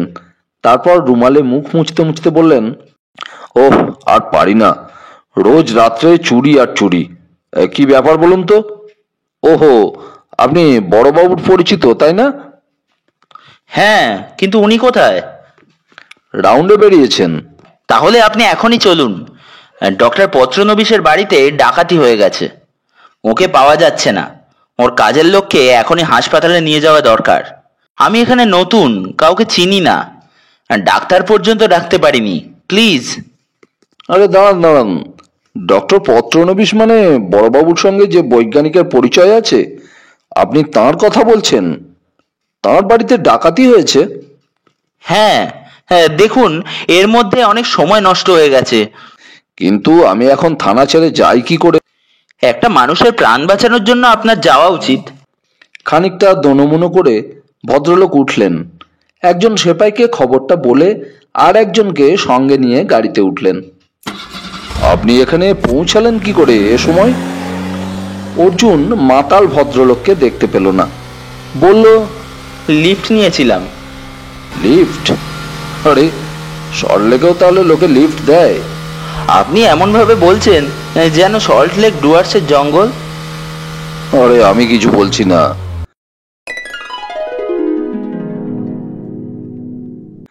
ডক্টর পত্রনবীশের বাড়ির কাছাকাছি পৌঁছেই ওরা জিপটাকে দেখতে পেল। পুলিশের জিপ। দরজার সামনে অবনীমোহন দাঁড়িয়ে আছেন। ভেতর থেকে কুকুরের তারস্বরে চিৎকার ভেসে আসছে। মাঝে মাঝে বন্ধ দরজার ভেতর দিকে ঝাঁপিয়ে পড়ছে কুকুরটা। শব্দ তা জানান দিচ্ছে। গাড়ি থেকে নেমে অর্জুন দ্রুত এগিয়ে গেল। আপনি কি করে খবর পেলেন? অবনীমোহন বললেন, খবর? আমি তো কোনো খবর পাইনি। রাউন্ডে বেরিয়ে এই রাস্তা দিয়ে যাচ্ছিলাম, হঠাৎ কুকুরের চিৎকার কানে এলো। এমন চিৎকার আগে কখনো শুনিনি। কি ব্যাপার জানতে তখন থেকে বেল টিপছি, কিন্তু কারো সাড়া পাচ্ছি না। থানায় যাবে বলে বেরোবার সময় অর্জুন দরজা টেনে দিয়েছিল, ফলে ল্যাচকি আবার বন্ধ হয়ে গিয়েছে। সেকেন্ড অফিসার বললেন, মনে হচ্ছে বাড়ির ভেতরে কেউ দরজা খোলার মতো অবস্থায় নেই। অর্জুনবাবু বললেন, ডক্টর পত্রনবিশকে পাওয়া যাচ্ছে না, আর ওর চাকর প্রচণ্ড উন্ডেট, দরজা ভাঙা দরকার। অর্জুন ততক্ষণে তার চামড়ার খাপ বের করেছে। উত্তেজনায় তার হাত কাঁপছিল। ওকে যন্ত্রের সাহায্য নিয়ে তালা খোলার চেষ্টা করতে দেখে সেকেন্ড অফিসার বললেন, আরে, এই বিদ্যে আপনার জানা আছে দেখছি, ডেঞ্জারাস ব্যাপার। অবনীমোহন তাকে হাত তুলে চুপ করতে বললেন। এবার একটু বেশি সময় লাগলেও দরজা খুলল। অর্জুন দেখল মাঝ রাতে এত কথাবার্তা হচ্ছে, দুটো পুলিশের গাড়ি এসে দাঁড়িয়েছে, কিন্তু আশেপাশের বাড়ির লোক কৌতূহল প্রকাশ করছে না। বাড়িগুলো রাতের গাছের ছায়ার মতো চুপচাপ দাঁড়িয়ে। দরজা খোলা মাত্র মেয়েও ঝাঁপিয়ে পড়ল। প্রচণ্ড হিংস্র দেখাচ্ছিল তাকে। শেষ পর্যন্ত অর্জুনকে দেখে সে শান্ত হলো কিছুটা, দ্রুত ছুটে গেল ভেতরে। গঙ্গাপদ তখন সংজ্ঞাহীন। তাকে একটা জিপে করে তখনই হাসপাতালে পাঠানো হলো।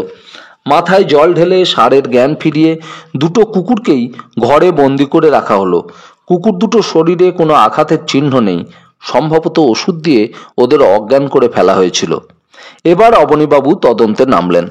দোতলার ঘরগুলো অন্ধকার, ছাদের গবেষণা ঘরের চেহারা অর্জুন যেমন দেখে গিয়েছে তাই রয়েছে। একবার দেখে নিয়ে অবনীবাবু জিজ্ঞাসা করলেন, আপনি এই ঘরে ঢুকেছিলেন? হ্যাঁ, ডক্টর পত্রনবিশকে খুঁজতে এসেছিলাম।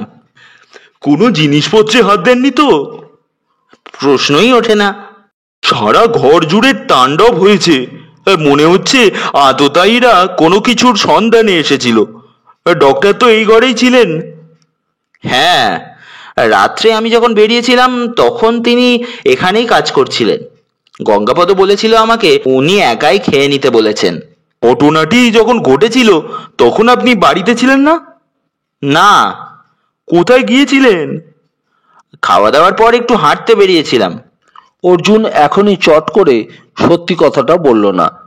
অবনীবাবু তার দিকে তাকালেন। এই হাঁটাহাঁটি আপনি কতক্ষণ করছেন? একটু বেশি সময়, ধরুন ওই 12টা নাগাদ ফিরে আসি। গঙ্গাপদ বলেছিল ও বাইরের ঘরে শোয়, ঘুমও পাতলা, সামান্য শব্দ করলেই দরজা খুলে দেবে। কিন্তু অনেক চেষ্টা করেও যখন দরজাটা খুলল না, তখন আপনি আপনার যন্ত্রের সাহায্য নিলেন? হ্যাঁ, অবনীবাবু বললেন, কিন্তু অন্যের দরজার তালা এইভাবে খোলা অপরাধ, আর তা তো আপনার অজানা নয়। দরজা কেউ খুলছে না দেখে আপনার থানায় যাওয়া উচিত ছিল। আমার ভয় হচ্ছিল বাড়িতে কোনো বিপদ হয়েছে, তাই। অবনীবাবু আর কথা না বাড়িয়ে সন্তর্পণে ঘরের জিনিসপত্র দেখতে লাগলেন। দেখতে দেখতে বললেন, যেভাবে কাগজপত্র ছড়ানো রয়েছে তাতে মনে হচ্ছে আততায়ীরা কোনো বিশেষ কাগজ খুঁজতে এসেছিল। ডক্টর পত্রনবিশ আপনাকে কখনো এই ঘরে নিয়ে এসেছিলেন? হ্যাঁ, উনি ওর কাজের জায়গা আমাকে দেখিয়েছেন। তখনকার দেখা সব জিনিসপত্র এখন দেখতে পাচ্ছেন? সব তো আর মনে নেই, তবে ডক্টর পত্রনবিশ যে মেশিনটা নিয়ে কাজ করতেন সেটাকে দেখতে পাচ্ছি না। ওখানেই তো ছিল মেশিনটা, মেয়েও ওর তলায় চাপা পড়েছিল। আচ্ছা, আর আর কিছু? হ্যাঁ, ডক্টর বলেছিলেন ওর গবেষণার সমস্ত কাগজপত্র এই ঘরের আলমারিগুলিতে রাখা থাকে। আমি ওকে পরামর্শ দিয়েছিলাম এই ঘর থেকে সরিয়ে অন্য কোথাও রাখতে। উনি বলেছিলেন দোতলায় একটা লোহার সিন্দুক আছে, সেখানে তিনি সরিয়ে রেখেছিলেন কি না তা জানি না। এরকম পরামর্শ হঠাৎ দিতে গেলেন কেন? কেউ যদি ওরাং ওটাং পাঠিয়ে চুরি করার প্ল্যান করে, সে নিজে যে আসবে না তার তো নিশ্চয়তা নেই, তাই সতর্ক হতে বলেছিলাম। কথা বলতে বলতে অর্জুনের চোখ পড়ল ঘরের মেঝের ওপর একটা স্ট্র্যাপ ছেঁড়া ঘড়ি পড়ে আছে। অবনীবাবুর অলক্ষ্যে সেটা কুড়িয়ে নিয়ে পকেটে পুরল সে। দোতলার সিন্দুক বন্ধ, চাবি কোথায় আছে তা একমাত্র ডক্টর পত্রনবীশই বলতে পারেন। অবনীবাবু বললেন, অর্জুনবাবু, আপনার ব্যাকগ্রাউন্ড জানা না থাকলে আপনাকেই আমি অ্যারেস্ট করতাম। রাত্রে খাওয়া শেষ করে হাঁটাহাঁটির গল্প আমি বিশ্বাস করি না। হয় আপনি আমার কাছে কোনো সত্যি চেপে যাচ্ছেন, নয়তো মিথ্যে কথা বলছেন। এখন গঙ্গাপদই আমাদের ভরসা। তার জ্ঞান ফিরে এলে প্রকৃত ঘটনা জানা যাবে।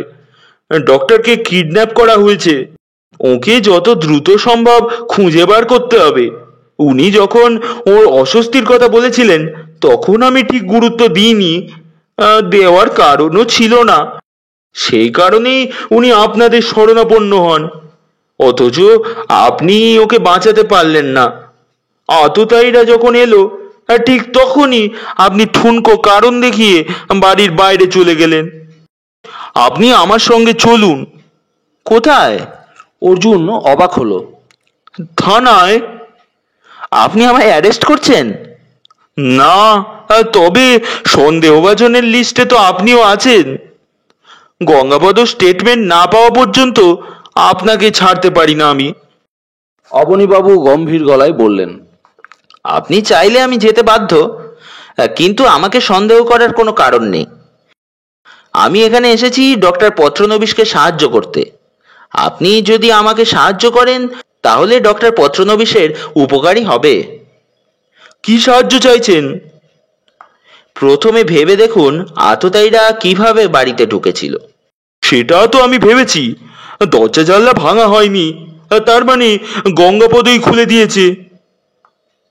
এটা সরল ভাবনা, কিন্তু স্বার্থ ছাড়া গঙ্গাপদ ওদের সাহায্য করবে কেন? ওরা নক করেছিল, গঙ্গাপদ ভেবেছিল যে আপনি ফিরে এসেছেন, তাই দরজা খুলে দিয়েছে। এত রাত্রে ওরা নক করে নিজেদের অস্তিত্ব জানিয়ে দেবে কেন? দরজা না খুলে গঙ্গাপদ যদি ওর পরিচয় জানতে চাইতো তাহলে অচেনা গলা পেয়ে সে নাও খুলতে পারত। এই ঝুঁকি কেন নেবে ওরা? ওরা নিশ্চয়ই সতর্ক হয়ে এসেছিল। তাহলে ধরে নিতে হচ্ছে যে গঙ্গাপদ ওদের লোক, টাকা দিয়ে কিনে নিয়েছে। তারপর চলে যাওয়ার সময় আমাদের বিভ্রান্ত করতে ওকে আহত করে ফেলে রেখে গিয়েছে। এছাড়া আর কি হতে পারে? এটা সত্য কিনা তা আপনি গঙ্গাপদকে জেরা করে বুঝতে পারবেন। বেশিক্ষণ সত্য গোপন করার মতো মনের জোর লোকটার নেই। কিন্তু এটা সত্যি নয়, তার কারণ এই কাজটা আমি আসার আগেই গঙ্গাপদ করতে পারত, কিন্তু করেনি। আপনি কি বলতে চাইছেন? আপনি কি লক্ষ্য করেছেন গবেষণাঘরের জানলার কাঁচ এখনো ভাঙা? ডক্টর বলেছিলেন মিস্ত্রি ডেকে ওটা সারিয়ে নেবেন, কিন্তু সেটা করার সময় উনি পাননি।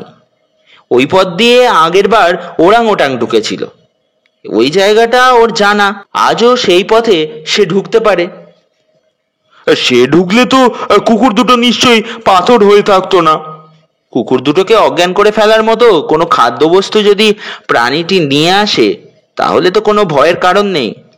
ষাঁড় আর মেয়েও দেশি কুকুর, খাবার দেখেও নির্লোভ থাকার শিক্ষা ওদের নেই। তারপর একটি ট্রেন্ড ওরাং ওটাংয়ের পক্ষে সদর কিংবা খিড়কির দরজা খুলে দেওয়া অসম্ভব কিছু নয়। অর্জুনের কথাগুলো শুনে অবনীবাবু ফোনের দিকে এগোচ্ছিলেন, কিন্তু অর্জুন তাকে জানিয়ে দিল সে দেখে গেছে টেলিফোন মৃত। অবনীবাবু তবু রিসিভার তুললেন এবং বেশ বিরক্ত হয়ে বললেন, চমৎকার। ওপাশে বন্ধ ঘরে মেয়র ক্রমাগত চিৎকার করে যাচ্ছিল। অর্জুন বলল, একথা নিশ্চয় স্পষ্ট, যারা কিডন্যাপ করেছে তারাই ডক্টর পত্রনবীশকে আর্থিক সাহায্য দেওয়ার প্রস্তাব দিয়েছিল। উনি রাজি না হওয়াতে এটা করা ছাড়া আর কোনো পথ খোলা ছিল না। অবনীবাবু বললেন, আশ্চর্য, আপনি এমন গলায় বলছেন যেন ওদের ওপর আপনার প্রচুর সহানুভূতি আছে। আপনি আবার আমাকে ভুল বুঝছেন। ডক্টর পত্রনবীশকে যারা নিয়ে গিয়েছে তারা নিশ্চয়ই এখনই খুন করবে বলে নিয়ে যায়নি। তাই ওদের অবস্থানের কথা জানতে হলে ওদের মতো করেই ভাবা উচিত, তাই না? বেশ, আপনি ভেবে কিছু বার করতে পারলেন? ভাবনা বেশ কিছু সম্ভাবনা সামনে এনে দেয়। সেগুলোর কোনোটাই হয়তো ঠিক নয়। তবুও যেমন ধরুন, যারা অপহরণ করেছে তারা ডক্টর পত্রনবিশের গবেষণা সম্পর্কে রীতিমতো ইন্টারেস্টেড। অর্থাৎ সেই গবেষণার সাফল্য পেলে তারা শব্দকে কাজে লাগাবে। আপাতত তাই তো মনে হচ্ছে। কারা শব্দকে কি কাজে লাগাতে পারে? ডক্টর চেয়েছিলেন মানুষের শরীরের অনেক অসুখ শব্দের অনুরণনে নির্মূল করতে। এছাড়াও প্রাকৃতিক অবরোধ বা ওই জাতীয় কিছুর ব্যাপারে শব্দকে প্রয়োগ করে মানুষের উপকার করতে চেয়েছিলেন তিনি। অবনীবাবু বললেন, আমার অবশ্য শুনে কখনোই বিশ্বাস হয়নি, কিন্তু উনি এত সিরিয়াস ছিলেন যে চুপচাপ শুনে যেতাম। কিন্তু যারা অপহরণ করেছে তারা যে বিশ্বাস করেছে সেটা বোঝাই যাচ্ছে। তারা শব্দকে কাজে লাগাতে চায়। নিশ্চয়ই কোনো সাধারণ মানুষ তা চাইবে না। এমনকি যারা কাজটা করছে তারাও নয়। তাদের পাঠিয়েছে যারা, তারা রয়েছে আড়ালে, এবং সেই আড়ালটা ভারতবর্ষে নয়। তার মানে আপনি বলতে চাইছেন যে বিদেশিরা ইনভলভড? এসবই আমার অনুমান। মানুষের কল্যাণের জন্য যদি ডক্টর পত্রনবিশের আবিষ্কারকে তারা কাজে লাগাতে চাইতো, তাহলে টাকার লোভ দেখিয়ে না পেরে গায়ের জোর প্রয়োগ করতো না। ওরা অন্য কিছু করতে চায়, আর সেটা একাধিক মানুষের বাসনা, কোনো একজনের নয় বলেই আমার মনে হয়। ঠিক আছে, এগুলোকে ধরে নিলাম বাস্তবসম্মত ভাবনা, কিন্তু ডক্টর পত্রনবিশকে কারা কোথায় নিয়ে গেছে সে সম্পর্কে তো কোনো ক্লু পাচ্ছি না আমরা। চলুন আরেকবার বাড়িটাকে ভালো করে খোঁজা যাক। বাড়ির সমস্ত আলো জ্বালিয়ে খোঁজাখুঁজি আরম্ভ হলো। দোতলায় ওঠার সিঁড়ির মুখেই আধ খাওয়া মাংস দেখতে পেল একজন সেপাই। মাংসগুলো প্লাস্টিক প্যাকেটে আনা হয়েছিল, আর এগুলো খেয়েই ষাঁড় এবং মেয়েও অজ্ঞান হয়ে যায়। প্যাকেটের গায়ে কোনো ছাপ নেই। অবনীবাবুর নির্দেশে ওগুলো আলাদা সরিয়ে রাখা হলো পরীক্ষার জন্য। দোতলা বা গবেষণা ঘরের সিঁড়িতে কিছুই পাওয়া গেল না। গবেষণা ঘরের দরজায় পৌঁছে অর্জুন বলল, মনে হয় ডক্টর পত্রনবিশ বাধা দেওয়ার চেষ্টা করেছিলেন। ভয় দেখিয়ে ওকে আত্মসমর্পণ করাতে পারেনি আততায়ীরা। জিনিসপত্র লণ্ডভণ্ড হয়ে থাকা সেটাকেই প্রমাণ করছে। ঘরটি খোঁজা হলো। অবনীবাবু একটি বোতাম পেলেন, সাদা বোতাম, সুন্দর। বললেন, এরকম বোতাম তো নিউ মার্কেটে পাওয়া যায়। তার মানে টানা হ্যাজরা হয়েছিল। এই দেখুন, এই ঘড়িটাকে পেলাম এখানে। পকেট থেকে ঘড়ি বের করে রেখেছিল অর্জুন। প্রথমবার যখন সে ওটাকে কুড়িয়ে নিয়েছিল তখন ভেবেছিল অবনীবাবুকে তখনই বলে লাভ নেই, কিন্তু এই ভদ্রলোকের সাহায্য ছাড়া এখানে তার পক্ষে এগোনো মুশকিল। অবনীবাবু ঘড়িটাকে নিলেন। নাইলনের ব্যান্ড বলেই ছিঁড়ে গিয়েছে। এটা কি ডক্টর পত্রনবিশের ঘড়ি? আমি কোনোদিন অবশ্য ভদ্রলোককে ঘড়ি পরতে দেখিনি। ঘড়িটা বিদেশি? হ্যাঁ, কিন্তু সুইজারল্যান্ডে তৈরি নয়, ফ্রান্সের। ফ্রান্সে ঘড়ি তৈরি হয় বলে কখনো শুনিনি। হয়তো হয়, হয়তো কেন, হয়েছে বলেই এখানে লেখা রয়েছে। কিন্তু ফ্রান্সের ঘড়ি ডক্টর কি করে পাবেন? ও হতে পারে উনি তো কিছুদিন আগে বিলাতে গিয়েছিলেন, আর সেখানে কেউ উপহার হিসেবে দিতে পারে। অর্জুন ঘড়িটাকে আবার হাতে নিল। সাধারণ ঘড়ি নয়, দুপাশে অনেক চাবি রয়েছে। তলার দিকে আলাদা কাঁচের খুপড়িতে নম্বর লেখা। ঘড়ির পিছনে ছোট্ট করে লেখা টেডি। সঙ্গে সঙ্গে প্রায় লাফিয়ে উঠেছিল অর্জুন। মুখ থেকে বেরিয়ে এলো, আরে কি হলো? অবাক হয়ে তাকালেন অবনীবাবু। এটা টেডির ঘড়ি! চিৎকার করে উঠল অর্জুন। টেডিটা আবার কে? জানি না, এই নামটা আমি দেখেছি। দূর মশাই, অমন করে চেঁচালেন। টেডি বিয়ার কখনো শোনেননি? যাকগে, এই ঘড়ি আর বোতাম ছাড়া আর কিছুই তো পাওয়া গেল না। কোনো বড় গোয়েন্দা হলে এই ক্লু থেকে বিশাল ব্যাপার ঘটিয়ে দিতে পারতেন। এখন আমরা সেটা পারছি না। আপাতত বাড়িটাকে সিল করে আমরা চলে যেতে পারতাম, কিন্তু প্রবলেম হলো ওই কুকুর দুটো। এই জন্য আমি কোনো জীবজন্তু পুষতে চাই না। বাড়ি বন্ধ করে ইচ্ছে মতো কোথাও যাওয়াও যায় না। আপনার কি এখনো আমাকে থানায় নিয়ে যাওয়ার ইচ্ছে হয়? না থাকলে? তাহলে আমি এ বাড়িতে থাকতে পারতাম। কুকুর দুটো আমাকে চিনে গেছে। এমনিতে ইচ্ছে ছিল না, কিন্তু আপনার অতীতের কথা মনে করে। নিচে নামতে লাগলেন অবনীবাবু। অর্জুন পা বাড়িয়েও থমকে গেল। ভাঙা কাঁচ, যেখান দিয়ে প্রথম দিন ওরাংওটাং ঢুকেছিল, যেটা সারানো হয়নি, তার গায়ে কিছু লেগে আছে। এখন প্রায় কালচে হয়ে যাওয়া দাগটা যে রক্তের, তা বুঝতে অসুবিধা হলো না তার। যদি ওরাংওটাং আবার ওই পথ দিয়ে ঢুকে থাকে, তাহলে নিশ্চয়ই আহত হয়েছিল। আহত অবস্থায় জন্তুটা ঠান্ডা মাথায় কুকুর দুটোকে খাবার দিয়েছে, দরজা খুলে দিয়েছে। গঙ্গাপদর জ্ঞান ফিরলেই অর্জুনকে খবর দেওয়া হবে, এই আশ্বাস দিয়ে অবনীবাবু চলে গেলেন। বলে গেলেন, আপনি কোনো অবস্থাতেই বাড়ি থেকে বেরিয়ে কোথাও যাবেন না। পুলিশ ছাড়া অন্য কেউ এলে দরজা খুলবেন না। অর্থাৎ গৃহবন্দী হয়ে থাকুন। বাইরের দরজা বন্ধ করে আলো না নিভিয়ে অর্জুন কুকুর দুটোকে ছেড়ে দিল। তীরের মতো তেড়ে গেল তার অদৃশ্য শত্রুর উদ্দেশ্যে। দোতলায় নিজের ঘরে এলো সে। বড্ড কাহিল লাগছে এখন।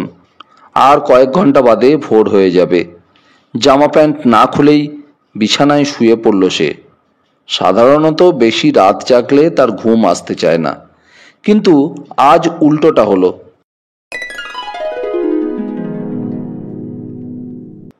গভীর ঘুমের মধ্যে কেউ যেন ডাকছে। অর্জুন যেন সমুদ্রের নিচ থেকে ভুল করে ওপরে উঠে এলো, এবং তখনই তার কানে ডাকটা স্পষ্ট হলো, ট্যাডি ট্যাডি ট্যাডি। এর সঙ্গে সঙ্গে পকেট ঘেঁষা পায়ের ওপর অস্বস্তি। সে কি স্বপ্ন দেখছে? টেডির স্বপ্ন? কিন্তু গলার স্বর স্পষ্ট, আর সেটা আসছে নিচের দিক থেকে। এবং তখনই সে অস্বস্তিটা আবার টের পেল। ঝট করে পকেটে হাত ঢোকাতে ঘড়িটা পেতেই হাতে কুটুস করে কিছু ধাক্কা দিয়ে আবার সরে গেল। উঠে বসলো অর্জুন। তড়িঘড়ি পকেটে হাত ঢোকাতে ঘড়িটা বেরিয়ে এলো। শব্দটা আসছে ঘড়ি থেকেই। সেই সঙ্গে ডান দিকের চাবিগুলোর পাশ থেকে একটা সরু সূচের মতো জিনিস বেরুচ্ছে আর ঢুকে যাচ্ছে ঘড়ির মধ্যে। অর্জুন ঘড়িটাকে হাতের ওপর রাখতেই সূচের জন্য চিনচিনে অনুভূতি এলো। তারপরই থেমে গেল শব্দটা। সূচটাও ভেতরে ঢুকে স্থির হয়ে গেল। ঘড়িটাকে চোখের সামনে নিয়ে এলো অর্জুন। তখনই দেখতে পেল নাইলনের ব্যান্ড এবং মেটাল ঘড়ির মাঝখানের ফাঁকে কয়েকটা বাদামি লোম আটকে আছে। লোমগুলোকে টেনে বের করতেই সে উত্তেজিত হলো। তাহলে টেডি কি ওই ওরাংওটাংটার নাম? আর এই ঘড়ি ওরাংওটাংয়ের হাতে পরিয়ে দেওয়া হতো? কিভাবে ঘড়িটা ওরাংওটাংয়ের হাত থেকে পড়ে গিয়েছে তা কেউ বলতে পারবে না, কিন্তু এই ঘড়ির মধ্যে নিশ্চয়ই অনেক সংকেত ঢোকানো আছে। সূচ ফোটানো এবং নাম ধরে ডেকে ওকে কিছু মনে করিয়ে দেওয়া হতো।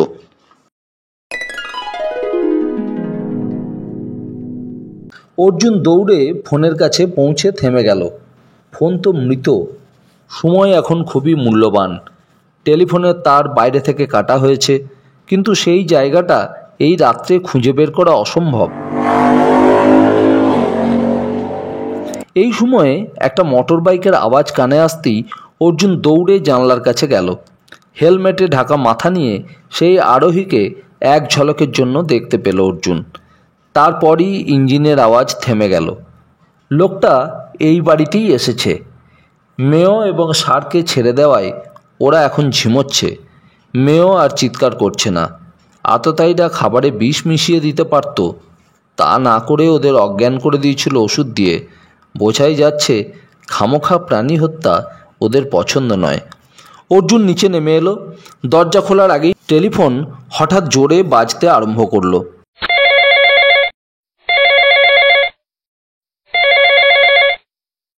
ভৌতিক ব্যাপার। তারপরই মোটর বাইকের আওয়াজ উঠল এবং দ্রুত মিলিয়ে গেল। তাহলে ওদের কেউ এসে টেলিফোনের লাইন জুড়ে দিয়ে গেল নাকি? ওরকম একটা ঘটনা ঘটিয়ে আবার যারা অকুস্থলে ফিরে আসে তাদের ক্ষমতা উপেক্ষার নয়। অর্জুন টেলিফোন ধরল। হ্যালো বলতেই চাপা গলায় কেউ বলল, প্লিজ হোল্ড অন। তার কয়েক সেকেন্ড বাদে ডক্টর পত্রনবিশের গলা শুনতে পেল অর্জুন। হ্যালো হ্যালো, কে? গঙ্গাপদ? অর্জুন উত্তেজিত গলায় বলল, ডক্টর পত্রনবিশ, আমি অর্জুন বলছি। আপনি কোথায়? তাড়াতাড়ি বলুন, আপনি কোথায়? এসব প্রশ্নের ধার দিয়ে গেলেন না ডক্টর। অদ্ভুত স্বরে বললেন, আমার দোতলার ঘরের সিন্দুকটা খুলতে হবে। চাবি আছে আমার মা বাবার ছবির ফ্রেমের পিছনে। সিন্দুক খুললে একটা ফাইল পাবে। কাউকে কিছু না বলে ওটা নিয়ে চলে এসো। কোথায়? অর্জুন জিজ্ঞেস করল। 5-7 সেকেন্ড চুপচাপ থেকে ডক্টর পত্রনবিশ বললেন, সুইমিং পুলের স্টপেজে। 15 মিনিটের মধ্যে, কিন্তু পুলিশ যেন জানতে না পারে। কি হলো? আপনি কোত্থেকে কথা বলছেন? Hello hello. লাইনটা কেটে গেল। ডক্টর পত্রনবিশ কথা বললেও তাকে কেউ বলতে বাধ্য করেছে বলে মনে হলো অর্জুনের। স্বেচ্ছায় কেউ তার সারা জীবনের গবেষণা সংক্রান্ত কাগজ শত্রুপক্ষের হাতে তুলে দেয় না। এখন কি করা যায়? অর্জুন ডক্টর পত্রনবিশের শোয়ার ঘরে ঢুকল। আলো জ্বালল।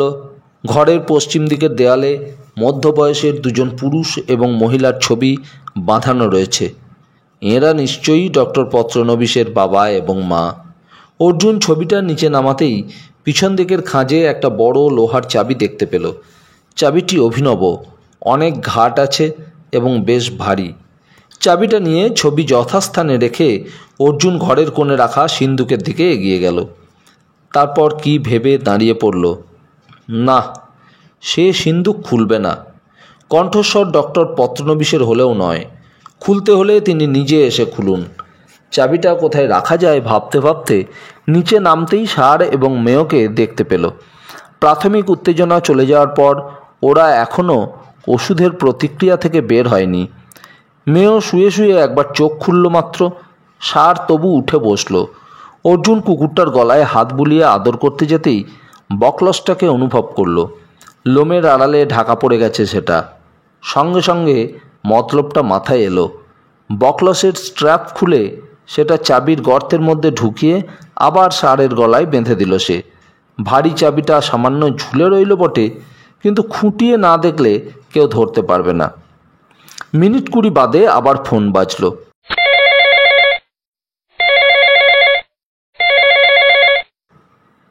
অর্জুন রিসিভার তুলে হ্যালো বলতেই সেই আগের ইংরেজি বলা গলা ধমকে উঠল, কি ব্যাপার?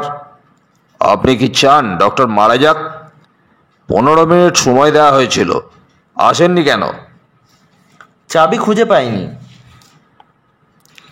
মিথ্যা কথা। ডক্টর বলে দিয়েছে চাবি কোথায় আছে। কিন্তু সেখানে তো কোনো চাবি নেই। খবরটা পুলিশকে জানানো হয়েছে? ডক্টর আমাকে নিষেধ করেছেন সেটা করতে। কিন্তু আপনারা কে? কেন জোর করে ডক্টরকে তুলে নিয়ে গিয়েছেন? ওর গবেষণার কাগজপত্রে আপনার কি দরকার? কয়েক সেকেন্ড চুপচাপ। অর্জুন কয়েকবার হ্যালো বলা সত্ত্বেও সাড়া এলো না, অথচ লাইন মৃত নয়। তারপর আবার কণ্ঠস্বর শোনা গেল, ডক্টর ভুল করতে পারেন। ওর বাবা মায়ের ছবি ছাড়া অন্য ছবিগুলোর পেছনটা দেখুন, কোয়েক। লাইন এবার কেটে দেওয়া হলো। অর্জুন জানলার বাইরে তাকালো। অন্ধকার হালকা হয়ে আসছে। টেডি নামটা মনে আসা মাত্র সে উঠে দাঁড়ালো।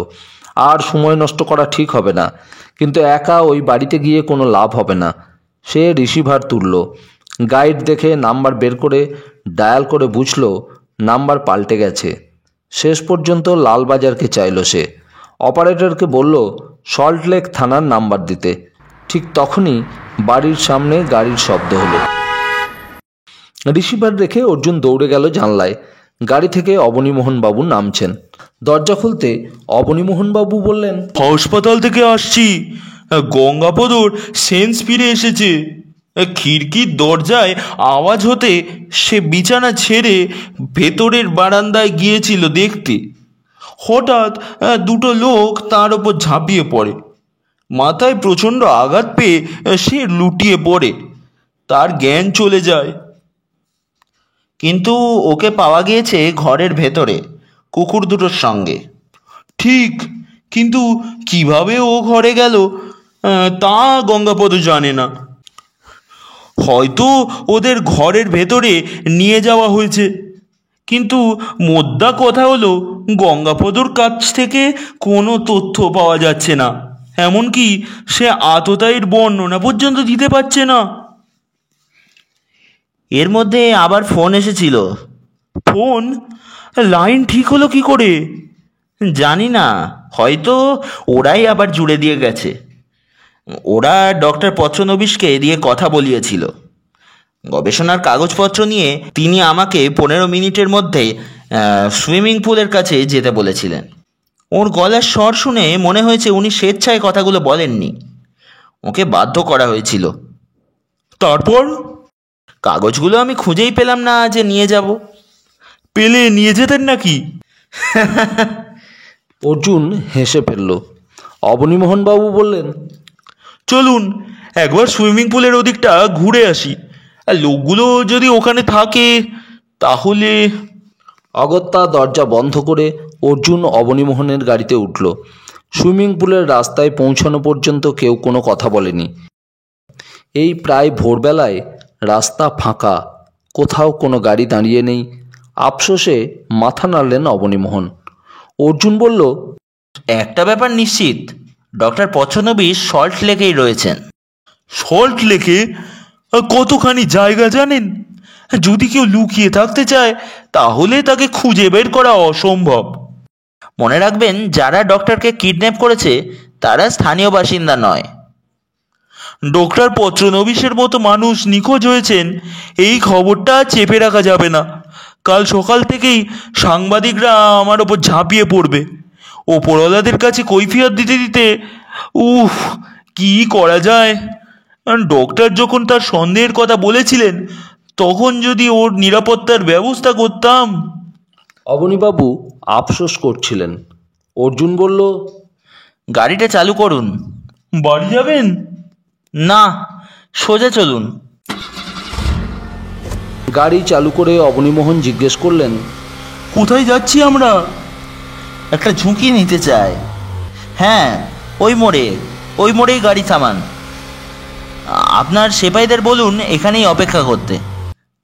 গাড়ি থামানো মাত্র অর্জুন নেমে পড়ল। হাঁটতে হাঁটতে অবনীমোহনবাবু জিজ্ঞেস করলেন, যাচ্ছেন কোথায়? ঠিক তখনই অর্জুনের পকেটে রাখা ঘড়ি থেকে শব্দ বের হলো, টেডি টেডি টেডি। অবনীমোহন দাঁড়িয়ে পড়লেন। কি ব্যাপার? অর্জুন বলল, আমরা টেডির সন্ধানে যাচ্ছি। টেডি কে? বোধহয় ওই ওরাংওটাংটার নাম। আপনি জানলেন কি করে? এখনো স্পষ্ট জানতে পারিনি, অনুমান করেছি মাত্র। আপনার পকেট থেকে শব্দটা আসছিল কি করে? খুব আধুনিক টেপে শব্দটাকে রেকর্ড করা হয়েছে, যা নির্দিষ্ট সময় অন্তর অন্তর বেজে যায়। হয়তো ওরাংওটাংটাকে বারংবার মনে করিয়ে দেয় যে তার নাম টেডি। যা করতে বলা হয়েছে তাই যেন সে করে। ও যাতে উপেক্ষা না করে, তাই জন্য শব্দটা যখন বাজে তখন একটা পিন মৃদু চাপ দেয় চামড়ায়।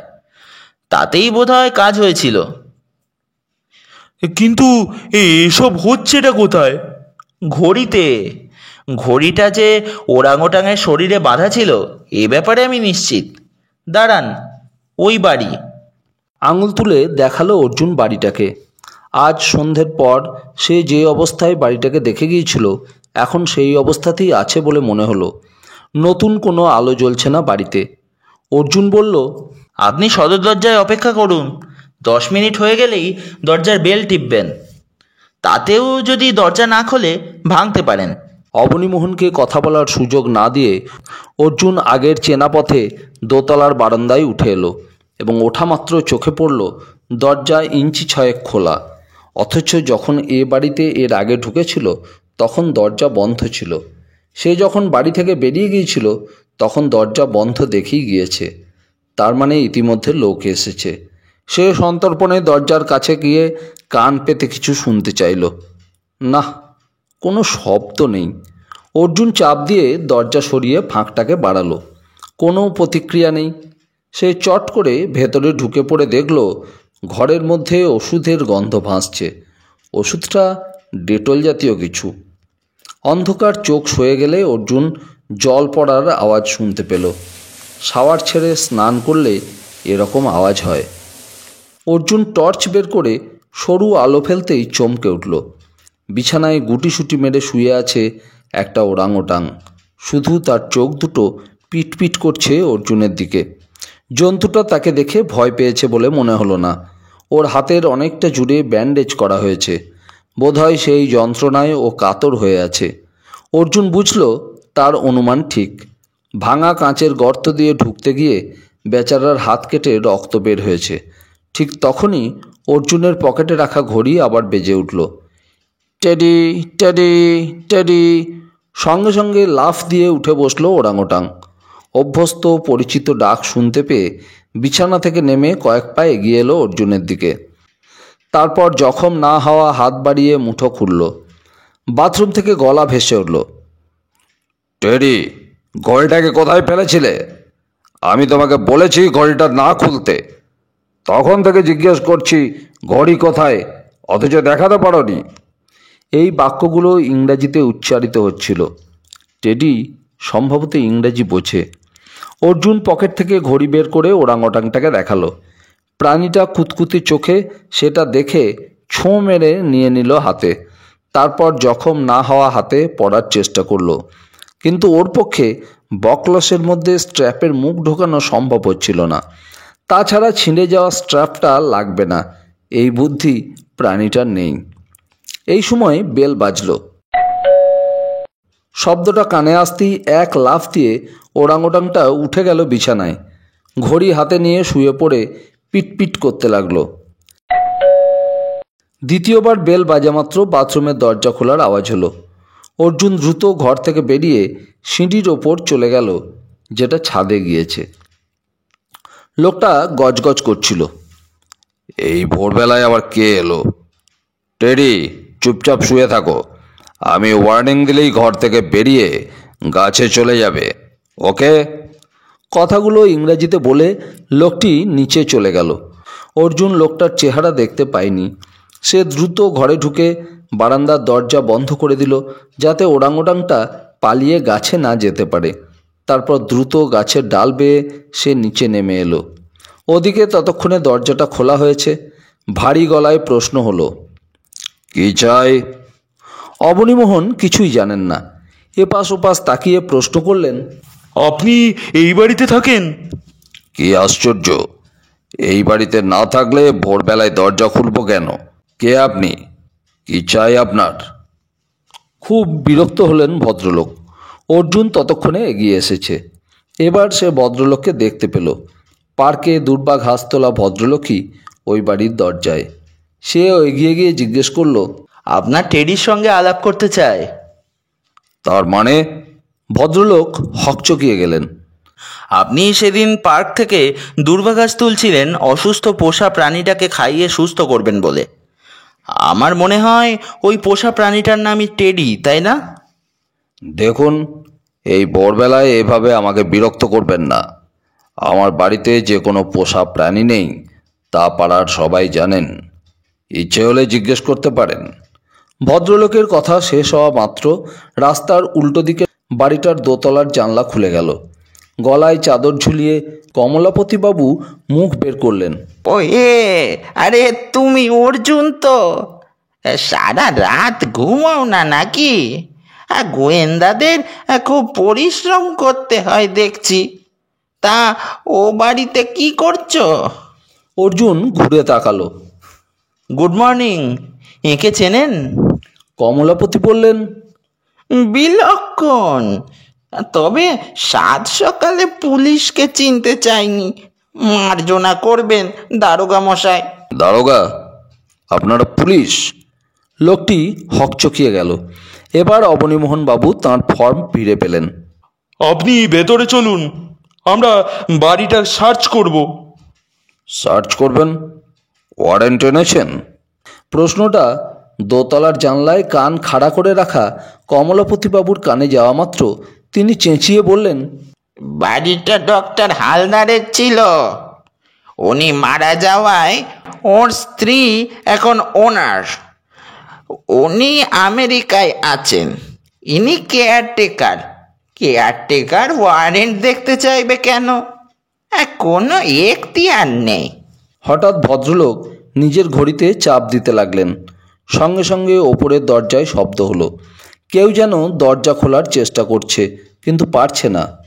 অর্জুন বলল, আপনার সিগন্যালিংয়ে কোনো কাজ হবে না। দরজা, ব্যালকনির দরজা বন্ধ, ছাদেরটাও। বেচারাকে বেরোতে হলে এই দরজা দিয়েই বেরোতে হবে। ওরাংওটাং এবং তার মালিককে গ্রেপ্তার করতে বেশি বেগ পেতে হলো না। লোকটার নাম মনমথ দত্ত নয়। এই নাম সে ব্যবহার করেছিল ডক্টর পত্রনবিশকে বিভ্রান্ত করতে। ডক্টর হালদারের মেয়ে যিনি আমেরিকায় থাকেন, তাকেও বলা হয়েছে ভদ্রলোকের নাম মনমথ দত্ত। ওখানকার প্রবাসীদের কাগজে বিজ্ঞাপন দিয়ে ডলারে পেমেন্ট করে এই বাড়ি ভাড়া নিয়েছিলেন মনমথ দত্ত ওরফে টিটো বসু। এই ভাড়া দেওয়ার ব্যাপারটা ডক্টর হালদারের স্ত্রী এবং ছেলে জানতেন না। আমেরিকার দুই প্রান্তে ছেলে এবং মেয়ে থাকে। মা এসেছেন ছেলের কাছে। মনমথ দত্তের আসল নাম টিটো বসু, তা বের করতে অবনীমোহনকে অনেক কসরত করতে হয়েছে। এখন দোতলার শোয়ার ঘরে ওরা বসে। ওরাংওটাংটাকে একটা চেনে আটকে রাখা হয়েছে। টিটো বসু বলল, আমার বিরুদ্ধে আপনাদের অভিযোগ কি তাই এখনো বুঝতে পারছি না। আমি এই ওরাংওটাংটাকে পুষেছি, এটা কি অপরাধ? ইস্ট বার্লিনের মেয়র আমাকে ওকে পোষার লাইসেন্স দিয়েছেন। আমি সম্পূর্ণ বৈধভাবে ওর মালিক। ওর পাসপোর্ট আছে? পাসপোর্ট? পশু পাখিদের পাসপোর্ট লাগে নাকি? ওকে কিভাবে এদেশে নিয়ে এলেন? আমার সঙ্গে এসেছে। কাস্টমস, ইমিগ্রেশন কেউ আপত্তি করেনি। তারা কি দেখেছিল ওকে? না দেখার কোনো কারণ নেই। আমি বোম্বে পোর্টে নেমেছিলাম। বোম্বে পোর্টে? মানে এয়ারপোর্টে? অর্জুন বিশ্বাস করছিল না। না, আমি জাহাজে এসেছিলাম মিডল ইস্ট থেকে। নাও মিস্টার, একটা ওরাংওটাং পোষ মানিয়ে কাছে রাখা যদি এদেশে অপরাধ বলে গণ্য হয়, তাহলে আমি ওকে নিয়ে দেশ ছেড়ে চলে যাচ্ছি। আমার পাসপোর্ট দেখেছেন, আমি আপনাদের আইনে পড়ছি না। অবনীমোহন বললেন, কিন্তু বিদেশিরা যদি এদেশে এসে অপরাধ করে, তাহলে তার বিচার এদেশের আইনেই হয়ে থাকে। আমি কি অন্যায় করেছি? আপনার ওরাংওটাং করেছে। বেশ কয়েকটা চুরির অভিযোগ আছে ওর বিরুদ্ধে। ওর জ্বালায় দোকানদারেরা তটস্থ। শেষ ক্রাইম করেছে ও গত রাত্রে। গত রাত্রে? অর্জুন হাসল। বেচারার হাতের ব্যান্ডেজ তার প্রমাণ। ডক্টর পত্রনবিশের বাড়িতে ঢুকে দরজা খুলে দিয়ে কিডন্যাপ করতে সাহায্য করেছে ও। বাহ, সুন্দর। এর কোনো প্রমাণ আছে? নিশ্চয়ই। ওর রক্ত এখনও ডক্টর পত্রনবিশের বাড়ির ভাঙা কাঁচে লেগে আছে। অর্জুন এগিয়ে এলো সামনে। ডক্টর পত্রনবিশকে কোথায় রেখেছেন? কি আশ্চর্য! কার কথা বলছেন আপনি? আমি তো তাকে চিনি না। মিথ্যে কথা বলছেন আপনি। কোনো প্রমাণ করতে পারবেন না। অর্জুন টেবিলের ওপর তাকালো। টিটো বসুর পকেটে যা ছিল সব বের করে ওখানে জড়ো করে রাখা হয়েছে, এমনকি লোকটার পাসপোর্টও। সে হাত বাড়িয়ে ছোট্ট রিমোট তুলল। গেট থেকে এটা টিপেই সে ওরাংওটাংটাকে নির্দেশ দিচ্ছিল পালিয়ে যাওয়ার জন্য। রিমোট টিপতেই ওরাংওটাংয়ের হাতে ধরা ঘড়ির রেকর্ড বাজতে লাগলো। Teddy, teddy, teddy. তৎক্ষণাৎ প্রাণীটি উঠে দাঁড়িয়ে ব্যালকনির দিকে ছুটে গেল।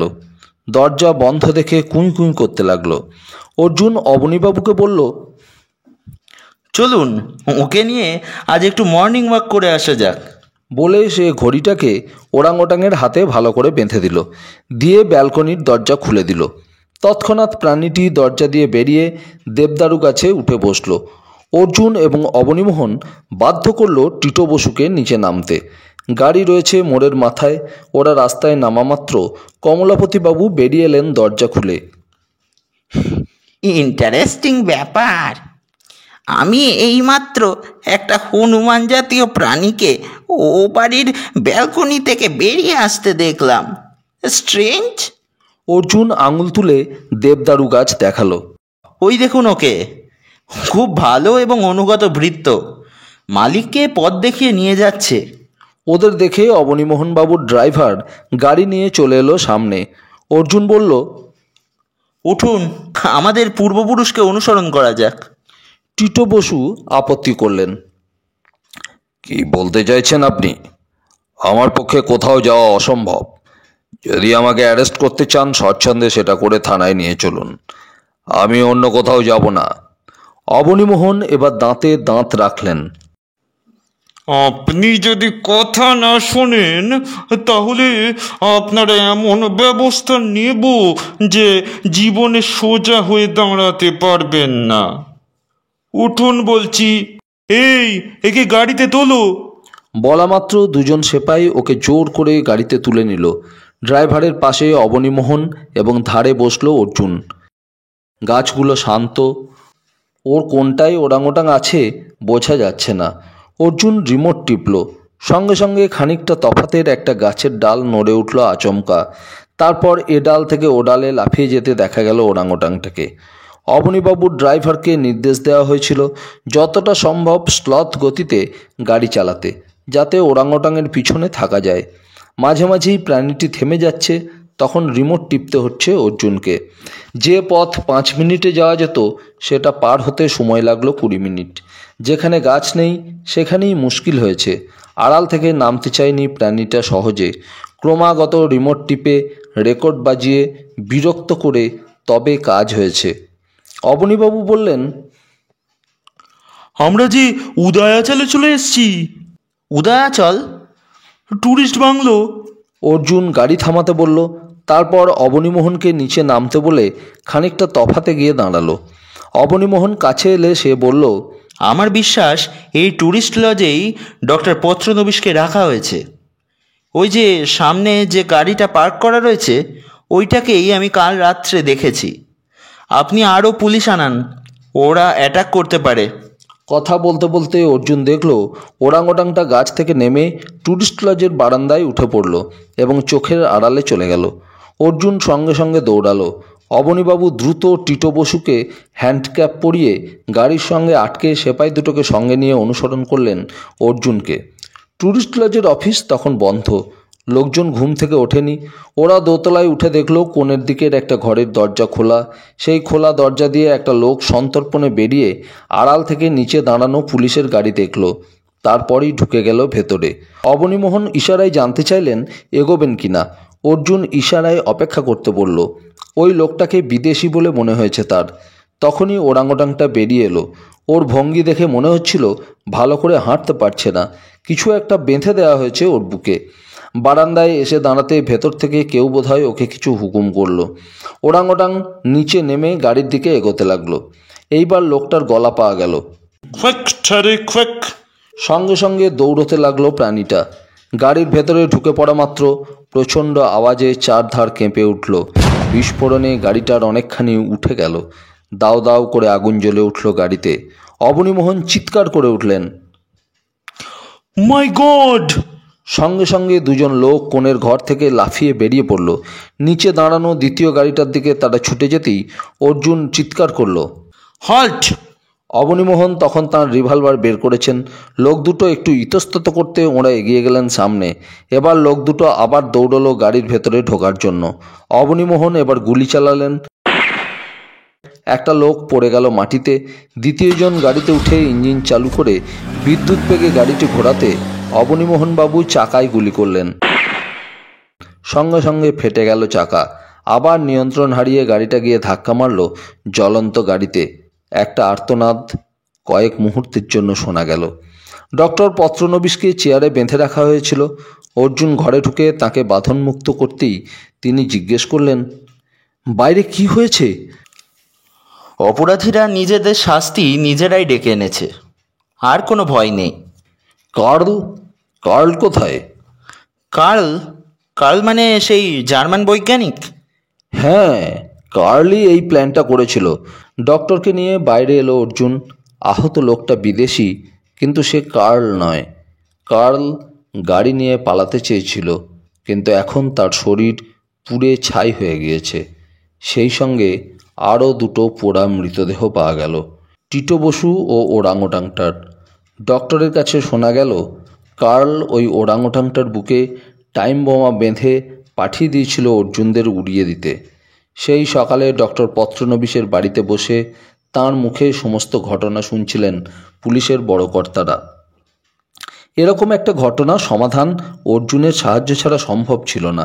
ডক্টর পত্রনবিশ বারংবার বলেও যেন তৃপ্তি পাচ্ছিলেন না। ষাঁড় এবং মেয়েও তাঁর দুপাশে বসেছিল। তাদের গলায় হাত বোলাতে বোলাতে ডক্টর চমকে উঠলেন। আরে, এটা কি?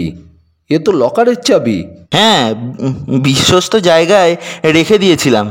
আপনার সব কাগজ সুরক্ষিত আছে। আমি তোমার কাছে কৃতজ্ঞ অর্জুন। না, কৃতজ্ঞতা যদি জানাতেই হয় তাহলে জানানো উচিত ওই অবলা প্রাণীকে, যে নিজের জীবন দিয়েছে আদেশ পালন করতে। যে পথ না দেখালে আমরা উদয়াচলে পৌঁছতেই পারতাম না। তার বদলে মানুষের খামখেয়ালির শিকার হয়েছে বেচারা।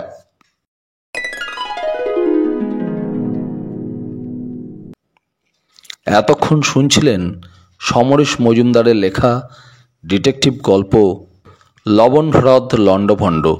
গল্পটি আপনাদের কেমন লাগলো তা আমাদের নিশ্চয়ই লিখে জানাবেন। যদি ভালো লাগে তাহলে আমাদের চ্যানেলটিকে সাবস্ক্রাইব করে পাশে থাকার অনুরোধ জানাচ্ছি। সুস্থ থাকবেন, ভালো থাকবেন, আনন্দে থাকবেন, আর শুনতে থাকবেন গল্প বাবুর আসর। নমস্কার।